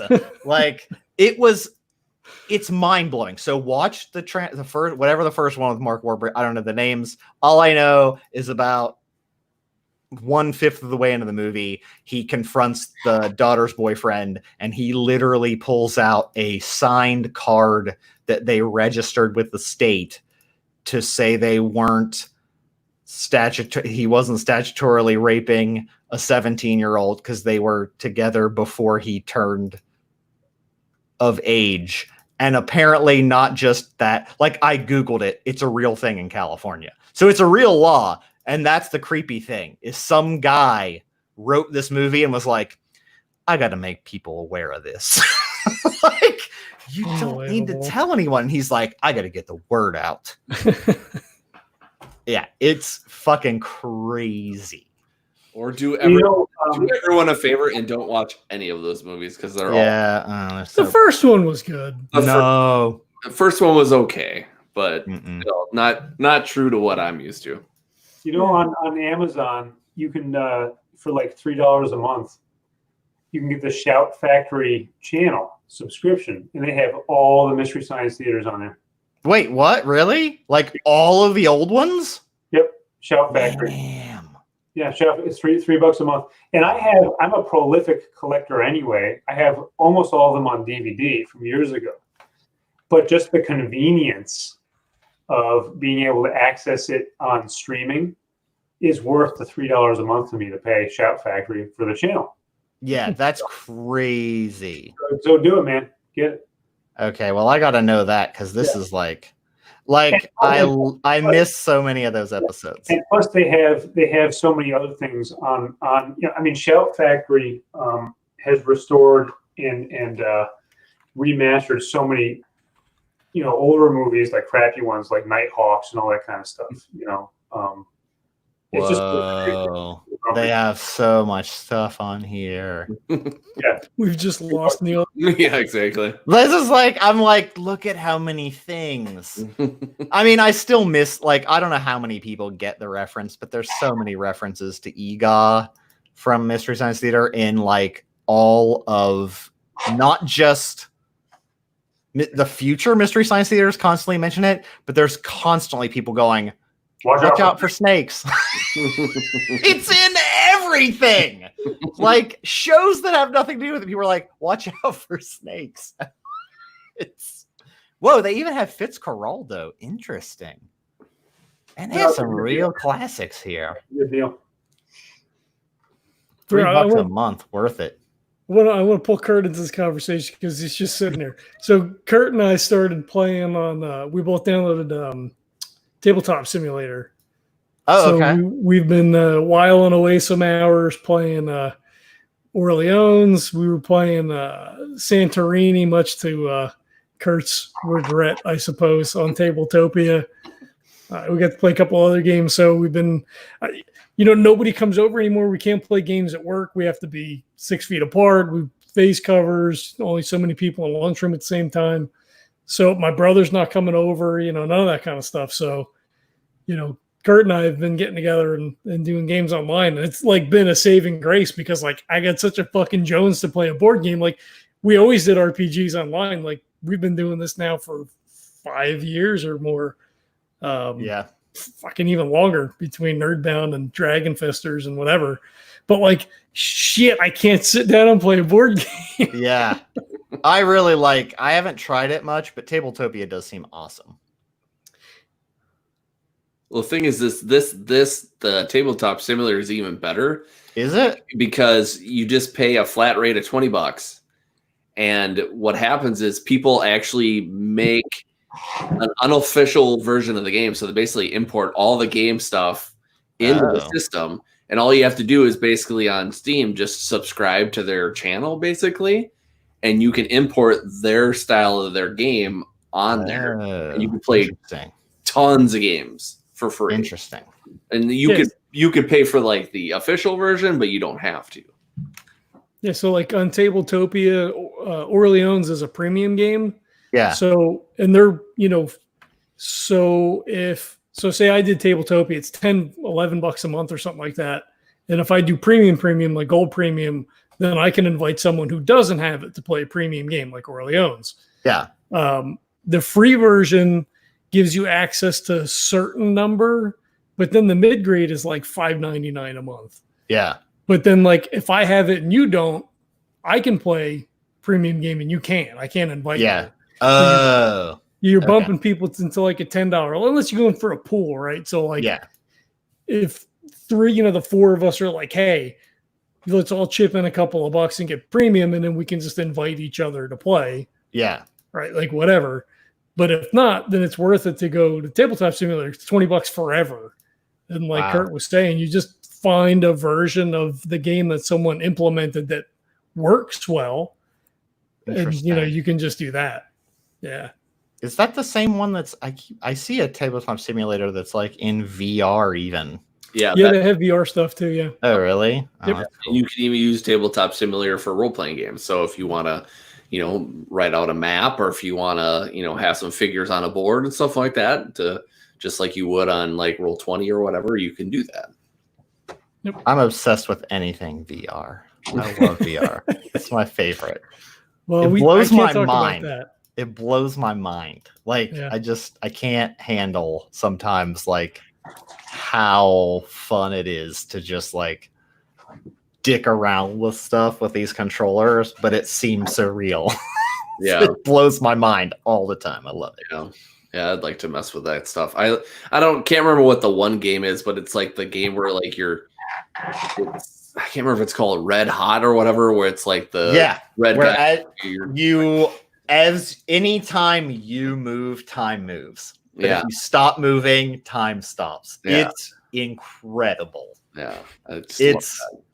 Yeah. So between that, so Epic Games was the one that made like one of the first fucking games ever for Oculus. It's Robo Recall, and it's just arcadey, like robots are running at you and you fucking shoot them. Yeah. But you can do so much cool shit. Like you can grab them and rip them apart. You can grab them and throw them. One of the guns, if you like run out of ammo and you throw it, it explodes. Other guns, if you throw it accurately and hit another robot and it bounces back and you grab it, it auto reloads with no time. So like, nice. It's bananas town, and it's so fun. It's crazy. Like I have to say, obviously it's pixelaty, right? Because it's not. But if they get that resolution up and the processors can handle it, it's there. Like this is better than anything you would go to the arcade and think like, oh yeah, this is great. It's going to be great. Like as like a 12-year-old, they'd be like, VR. And you'd go in, you're like, this is fucking stupid. Whereas like, this is the most fun. I just got I Expect You to Die, which is like a puzzle room type thing. Like you're a secret agent trying to solve these things, but they make it so you die you have to die to learn how to not fuck things up.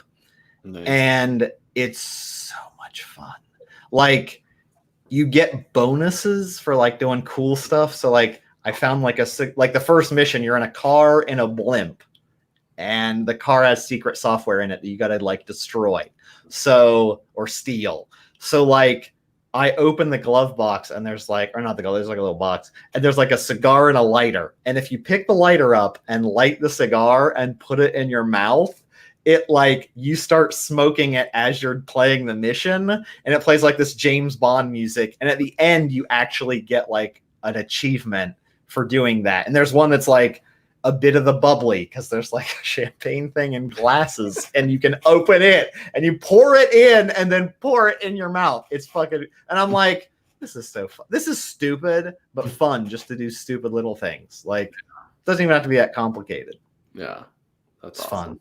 I love it. I love that stupid thing. My brother got something. It wasn't an Oculus. I don't remember what the fuck it was, but some kind of VR thing that he bought. And of course, had the roller coaster thing. So I'm like, yeah, fuck it, whatever, I'll do it. So I put it on, I'm standing there, and then I'm like, oh, hold on, wait, no, I fucking sit down. I'm scared of heights, fucks you up, man. Yeah, so it was like, I don't love this, so I just like took it off. I'm like, nope, I'm fucking done. Yeah. Oh, it'll fuck you up hard. Some like the motion in it. There's a couple games where like I'm legit like, whoa, and I don't expect it. And I'm like, I've played, like, it's not like I've not played any of them, but some of them fuck you up, especially the ones that are like that, where it's like meant to be an experience and not like an interact, where it's like a coaster. Yeah, it feels like you're on a fucking roller coaster. It's fucked up. I hate it. It's pretty great. I love it, but does that actually cause long-term damage? I mean, has anyone really studied this? Not that I know of. No. I've seen a lot of old people fall out of chairs. Shower, but it's almost like, I don't know. Does that do something to you? I don't know. I mean, it's a good question. I don't know. I mean, like, so if you go Judge Dredd, right? Like, you've got all the banks of computers with people like fucking live in virtual reality while their bodies like waste away. Oh, I don't doubt if that would happen. If it was that good, people would never leave. Yeah. I mean, I would play those games longer than I would play a normal game and not get bored. If it were like Jack into the Matrix, real life, I guarantee you, there would be people who would literally just get fed by a tube. Yeah, 100%. What was that Bruce Willis movie, like Replicants or something like that? What was that called? I don't know. They're I think all. Die Hard, Randy. What's that? I think I was Die Hard. Yeah, exactly. Yeah. No, I'm pretty sure it was like one of those where like basically everyone was just hardjacked into robots. Oh, basically. really? Yeah, I can't remember. It was a shitty movie. I don't know I why. don't remember that one. It was a cool concept, at least. Yeah. Oh, So- yeah. If you could do that, you'd It be was like like, the same thing. It was like, yeah, it was like people are like, oh, I have this awesome robot body that's sexy and blah blah blah, and I can do whatever I want. And then flash forward to somebody in their house, and they look like they've shit themselves and have been living there for like 15 years. It's just, yeah. it's crazy. That's It's like what was that Disney movie about the robot, like the cartoon movie? Oh, Wally. Iron, Yeah. Wally, the one where they were all in like, oh yeah. They're just like floating around. They got the screen in front of them, like drinking Yeah. soda pop and stuff. Like Yeah, Yeah. that's totally gonna be it. I mean, Tom- I could see the draw. It's not even that realistic. And I'm like, this is fucking amazing. Whereas, like, if it were real life looking, you wouldn't like, you could get into some like, you're like, why would I be a real person when I can be like actually Wolverine and just fucking run around schnicketing people to death? Yeah, like, exactly. Yeah. Or if you why had, bother?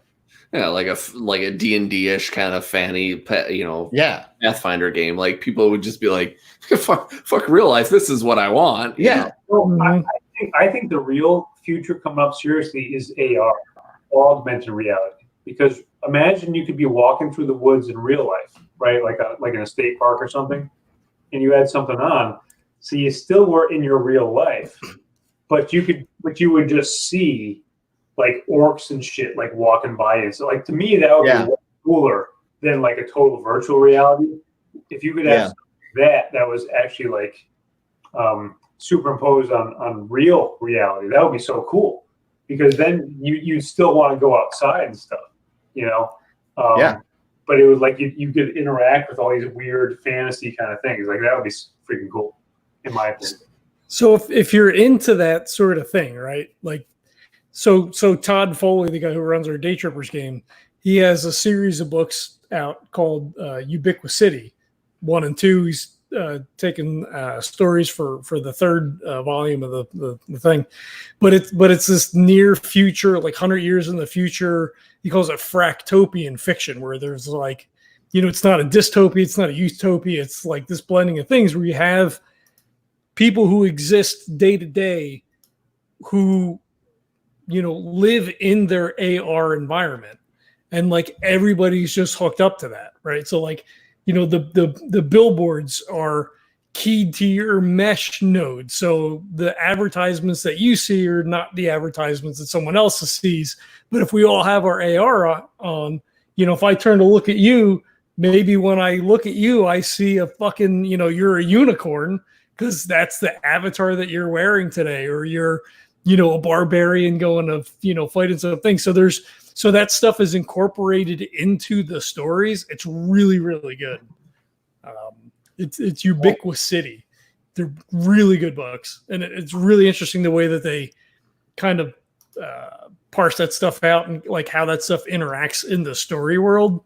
It's pretty cool. And Day Trippers is set in that universe, and I now that Jesse's joined the podcast again, like he did a deep delve into the Ubiquity stuff. So we're kind of pulling some more of that stuff in there, but we sort of glossed over that aspect of it in the beginning. But it's really cool. It's a really interesting take on like near future stuff, because it's not quite Blade Runner, But seriously though, like, and this is coming real soon. I mean, once the sex androids show up, it's all over. Yeah, they're close. Yeah, it's game over then. Like this far away from like sex robots. Yeah. Yeah. Once that happens, people are done, because if you want real command and control of society, that's how you freaking do it. I mean, really. So that's coming. Or like that thing like in the Jetsons where you can order like those little pills and put them in the microwave, and bing, it comes out with the food that you want. Yeah, I'm just sticking with the Randy Anders vibe, because that I would love that. I would never leave the house then. Oh, Well, see, I'm more about the conveyor belt that showers you, brushes your teeth, and does your clothes and hair without you doing anything. That would be what I would want from there. Actually, I want the elephant that can shower me and also can talk and be like, it's a living. Like, I want that. That's what I want. Well, so like the Eclipse Phase version is cool too, because you get the fabbers and all the other stuff and the stacks. So like talking about like not only virtual reality, augmented reality, but like, you know, lawnmower man shit where like you just put your consciousness somewhere else, right? Yeah. Like that's a thing that's gonna happen at some point if we don't all kill each other, right? Like there's no way that we don't move in that direction, right? Like it almost has to be. Well, I mean, maybe Neil, they're super rich, but Neil will recognize that plot line from Overdrawn at the Memory Bank from Mystery Science Theater 3000. Oh. Well, bring it all back around. It's all that. I mean, yeah, I just like that one's my problem with like because it's like the same thing as Altered Carbon, right? Where that's like the Netflix, right? Like everyone has like their CPU and you can put it in different sleeves, but like the original you still dies. So like if I download my brain into a computer chip, I still die. But sucks. But yes, right. But if like I die, all of your version of me lives. But is that still you, right? Like that's the interesting. So like in Eclipse Phase, you know, you can do alpha forks, beta forks, all that stuff. So like if you alpha fork yourself and make someone who's the same as you, who's you? You know what I mean? Like the one before I die. Like I'm still gonna die. My meat body still dies, and I still die. It's a bummer. But do you? Yeah. My meat body still dies. My meat body doesn't get transposed and then die as I transpose with some. And even that, it's like when you're in a teleporter in Star Trek. When you get transported, you get destroyed and recreated as an exact image, but the real you's dead. But is your meat body the you? Or is it your psychic, whatever it is that they're transferring to? Yeah, well, the meat body's just like, but that's all like, this is a computer. My brain is a computer. And unless you take this computer and move it physically to another computer, like a body, you guys are falling into the dualistic trap. It's not your mind and your body are separate. It's one thing. Maybe. So there you go. I mean, So in Eclipse Phase, does anybody go alpha fork yourself? Does anybody do that? Because that sounds like something that somebody should do. Yes. Yes. Good. Well, good. I like it. I mean, I guess it depends on the players, depends on the game or whatever. But Role Playing Public Radio has a new ongoing campaign for 2nd edition for Eclipse Phase, and they're doing I don't want to say a bad guy campaign, but like kind of like a scum swarm. Like they're all playing bad people, bad guys, thieves and whatever. And 2 of the players did alpha fork themselves to run a side scam. Nice. And it's like, is that, like, I guess that's a thing that you can do, but yeah. Is it a good idea? Probably not. Interesting.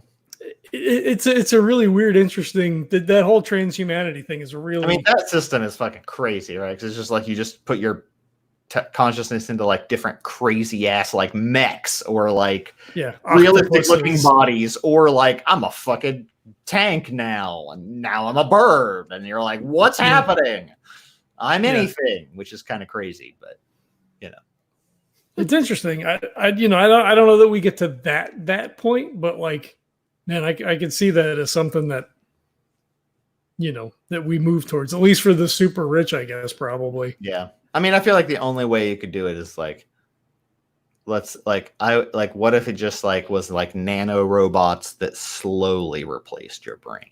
So eventually your brain's all all not organic, but it's ever such a slow process. You're still you. But your brain is not, consciousness is not caused by the brain. The brain is like a receiver. So just because something replicates a brain, it's not going to replicate. I mean, maybe. But then how do we download into a robot body? Because how do you transfer the consciousness then? Well, that's what I'm saying. It may or may not be possible. You know, I think some of these people just don't. You know, you can have a really bad idea that's based on crap, and you can go very far with it. So that they may get so close. You may have all these people that are like convinced that the brain is the seat of consciousness. And they may get so far and be like, wow, we can actually replicate the brain and get 10 trillion neurons and all this stuff. And then they do it and they realize, oh shit.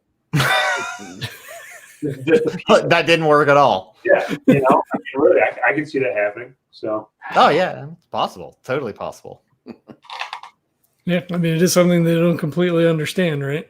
Yeah. Wow. We talk about a lot less buttholes when Brett stays on. I am not including myself in that conversation. We get significantly less lowbrow.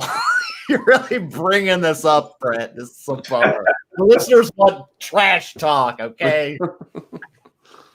I feel like the butthole conversation is a Rogue Trader thing. Yeah, it's more Rogue Trader. I get more drunk on those episodes. So. Well, I think we need to prep Brett every time, you know, like in the afternoon, like, all right, we got a game in 3 hours. Start drinking now. Yeah, start drinking.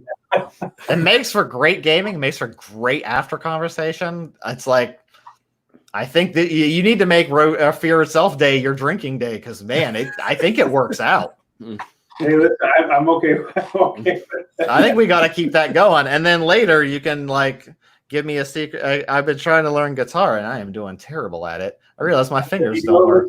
Go to the Metal Guitar Academy YouTube page. I got Beginner Guitar Boot Camp, which is a 90-minute video. Oh, really? Oh, yeah. I'm going to buy that because... No, don't buy it. That's free. If you want to buy that's free? You buy the book. Oh, okay. I'll tell you what. I don't normally say this kind of stuff. I'll tell you what. My beginner book for guitar. This is the alpha and omega of books for beginner guitar players. It is the most comprehensive you're ever going to have. It's 120 pages long, and nice. It is the shit. So get it.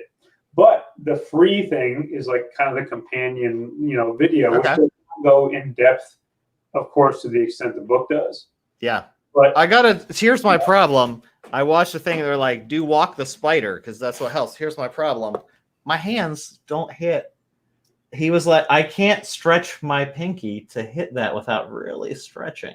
Because he hasn't gone into how your thumb should be. So you should go and check out. I got to do this video, Brett, because I got to fucking learn. That's right. And you do it. And I also have, which I'll send you because it's not public, but it's an unlisted YouTube link. Ooh. About an entire 20-minute long video impromptu about thumb position. Oh, really? See, that I feel like could really help me out because I think I'm fucking up. Secret weapon for beginner, which nobody talks about. So, you know, good to know. You got to send me that link, buddy, because I am fucked. I do not make progress as much. I'm playing bass. Bass I'm pretty fast at, but the guitar is killing me. Well, then you've come to the right place, my friend. All I want to do is fucking play a couple songs and be able to really just jam out and like tune out of my brain, and it's fucking killing me. Yep. It's one of my goals forever. So I'm going to watch your video. I'm going to start practicing that and then send me that link for that super secret thumb positioning because I feel like that's a huge hurdle of mine. Because I'm like, I feel like my thumb is fucking me up a lot. You're probably forcing your thumb to go into a position to accommodate your fingers. Yep. Which is the exact opposite of what you need to do. You got to let your thumb relax a bit and accommodate itself to your fingers.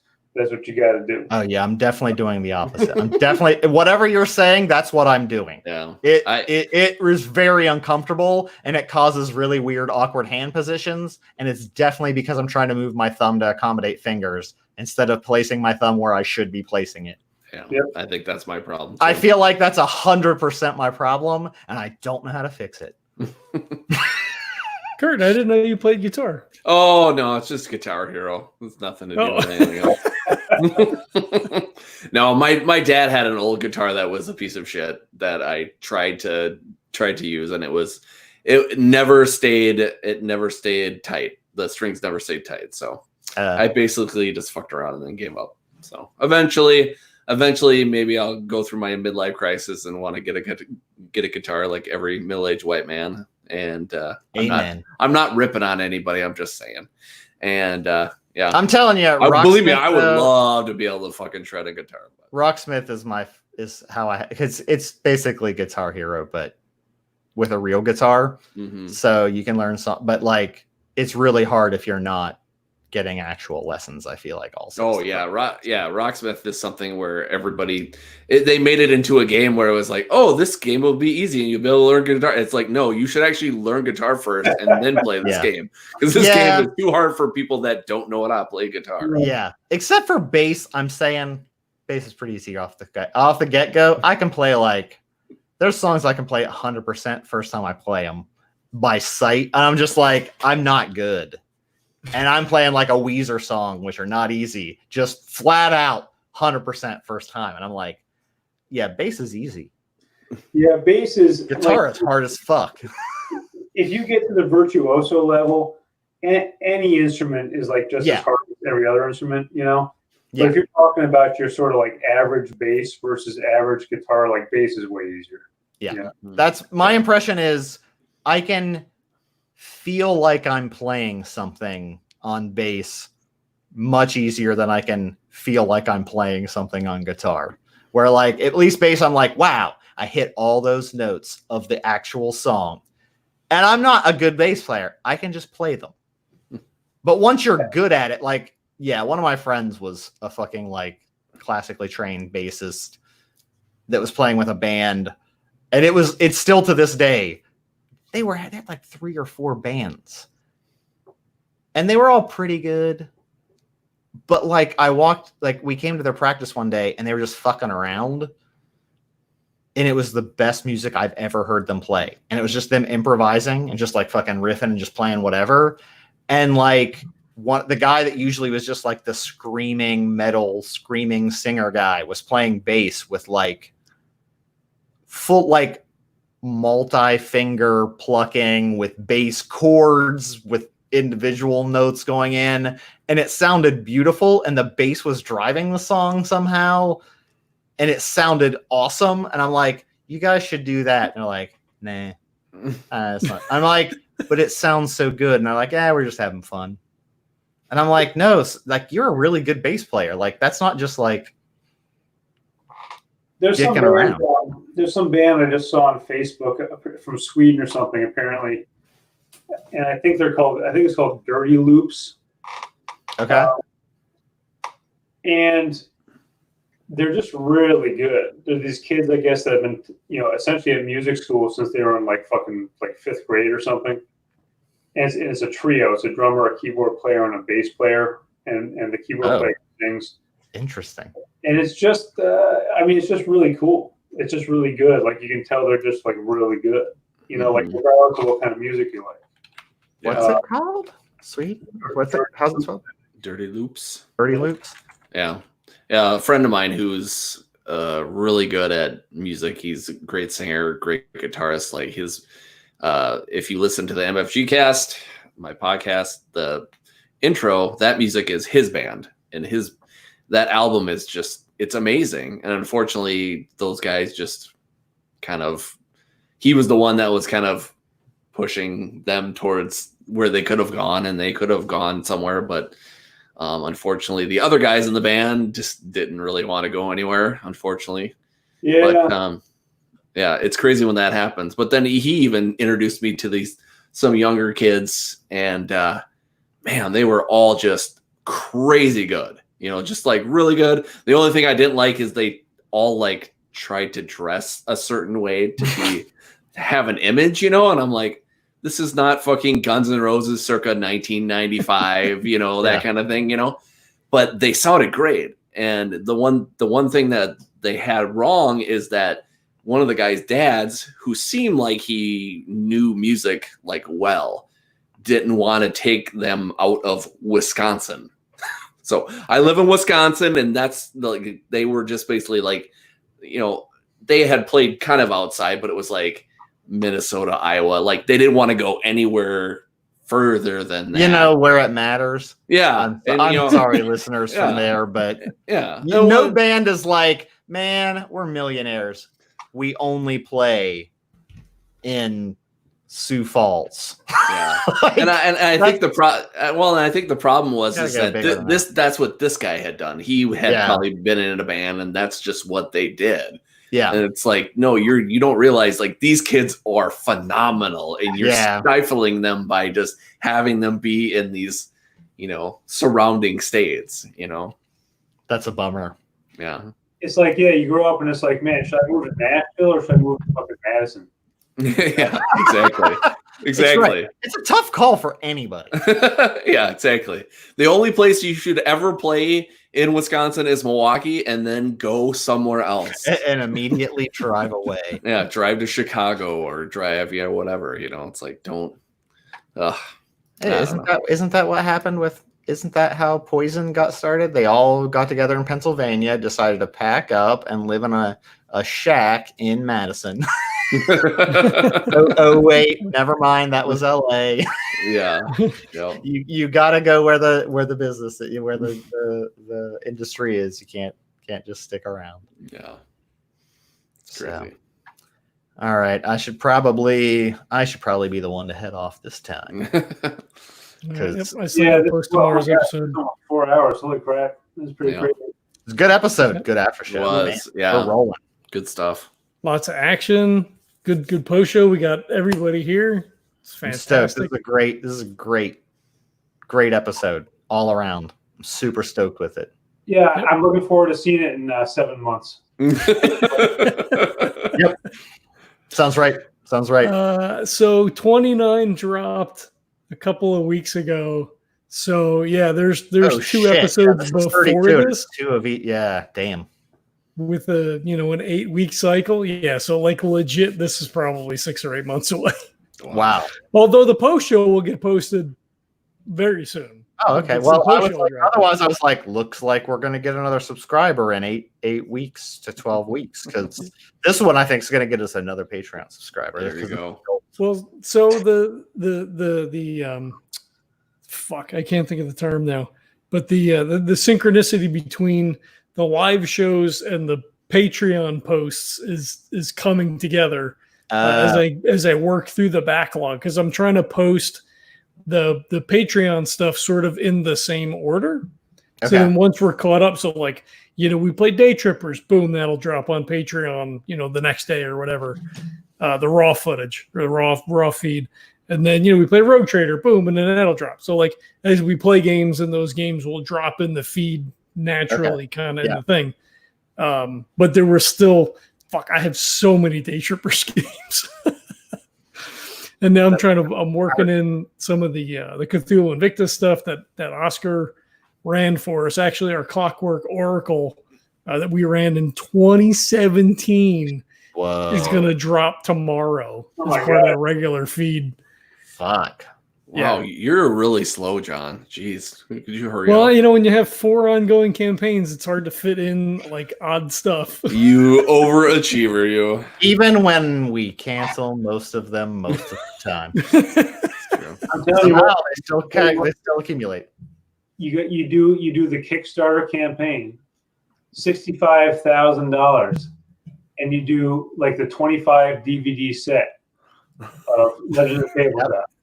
Nice. Okay. And we can do the Fear Itself cookbook too. I'm all in. We can. Yeah. Cooking with Randy Andrews. That's right. Man, we could make that would be a great compliment to this. It would be amazing if we went back and started just putting together recipes of like shit you guys have eaten or whatever. Yeah. Awesome. Holy shit, that'd be awesome. It'd be all McDonald's. Yeah, exactly. Yeah, well, yeah. We'll figure a way to copy. That's okay though.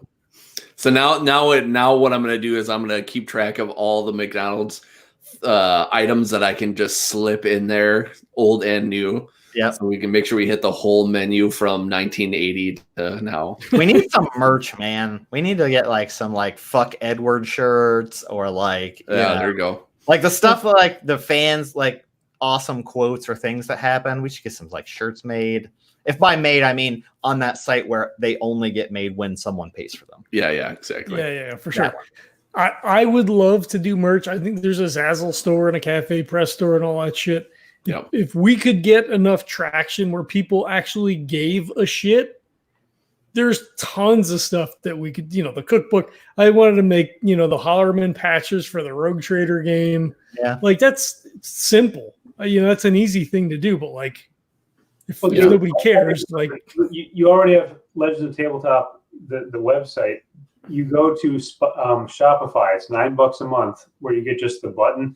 This is a Shopify product where there's a plugin Spod, which is the Spreadshirt. And listen, I've done all the research already, so just trust me. Spreadshirt is the best one, and Spod is their plugin for Shopify. So if you've already got your site, it costs you $9 a month for Shopify, and then you could have as many T-shirts as you want, and the quality is pretty good. So there you go. That's the answer. All right, save yourself the time because I already spent time. Yeah, Stacy, if you want a Randy Anda shirt, let us know. I'll figure out something. We can do the whole when is it second dinner, and then have like a cheeseburger with a ketchup stain that kind of hits the ground, but it also looks like blood too. And then if you want the Fear Itself cookbook, I can research that too. I'm all in. I think it's got to be the legend of Randy Anders, right? Like it's like a side shot of him with like a halo around it or whatever, and it's got like the fucking script on the bottom. Yeah, I love it. Be awesome. Love it. I don't know that we could do Ghostfacers shirts though. No, because of I think we're past the Ghostfacers now. I think we're gonna have to come up with something else. We're gonna have to. True. Yeah, next episode we'll have to have a State of the Union about what we're gonna be now. Well, we just drop all that then, or we get? Did you say that we had Ghostfacers was a real thing? So there was one season of a TV show or something. Okay, so I think what we do is we address that. We say that there was a TV show that was we'll say it within this world. There's a TV show that was Ghostfacers. We can't do it, so now we have to change it to something else. No, we got a cease and desist. You just go you go to the trademark website for the U.S. government, and you type in Ghostfacers and see what comes up. If there's nothing there, you're all good, my friend. You just trademark the shit and you're done. And then it's going to cost you maybe $300. You're done. And now you have Ghostfacers, because just because they put a show out doesn't mean anything. If they didn't try and do anything with it, whatever. Yeah, that's true. I think we did this on a post show. Neil went through the whole Yeah, no, you're actually it's not trademarked. Nice. There you go. Ghostfacer or Ghostfacers is not trademarked. Yeah, we just can't use the scream face. That's just all. The scream face we would have problems with. You'd have to license something else. But on the other hand, I think it's $700 for a trademark. That's the problem. I'm not doing any of that. Yeah, we don't have to do that. It's about $250. Are you sure? I was pretty sure it's more than that. Our academy, my friend, registered a trademark with the federal government. Well, then I could be wrong because I thought it was way more than that. No. Oh, well, there you go. But it is not trademarked. Nice. Yeah, we're in the clear then. There you go. You can do it all you want. Cool. All right, we'll have to commission some kind of art then and change that graphic. Yep. Yeah. Or just fucking buy it off Pexel, get it off Pexels, and they have a bunch of things that you can search in there. Literally, it's no attribution, commercial use, whatever you want. People are just I don't know, use my thing. Yeah. So we could do Ghostfacers, and then we could have our names underneath. So it could be Jack, the muscle, Erin, the brains, Randy, the hunger. We could just do that. When you see the TM trademark, what people don't realize is anybody can do that. That's not a legal thing. So you could have Ghostfacers a symbol or whatever. If you put TM, all that really means is you're alerting people to say, hey, we're using this, but it's not actually registered. The only official thing is the circle with the R in it. So whenever you see like a food product, you know, it says Munchables or like some kind of crap, it says TM. That's not a legal thing. People just do that because most people think that that's legal, so it sort of dissuades other companies from using it. But that's not doesn't mean anything. So you could already do Ghost Facers TM, and like you're gonna fool most people into thinking that it's, you know, some kind of official thing. So yeah. Yeah, if you don't have a paid trademark registered, will usurp anyone's TM unless they can use it locally in their market. You can't prohibit them from using it if they could prove they did it first. But for the most part, if you get the registered one, you win. So that is true. If you register it, then it's yours. Yeah. And it's impossible for them to say much about it. So that is true. Yes, we could Ghost Facers. So we get like, you know, 50, 60, 100 fucking Patreon subscribers. None of that's happening. I know. Well, let's see what happens. See what happens. All right. All right, guys. I'm going to sign off. Yep. You too. Thanks everybody for checking it out. Thanks you guys for playing. Neil for running. And we'll catch you all next time. All right, guys. Good night. Night.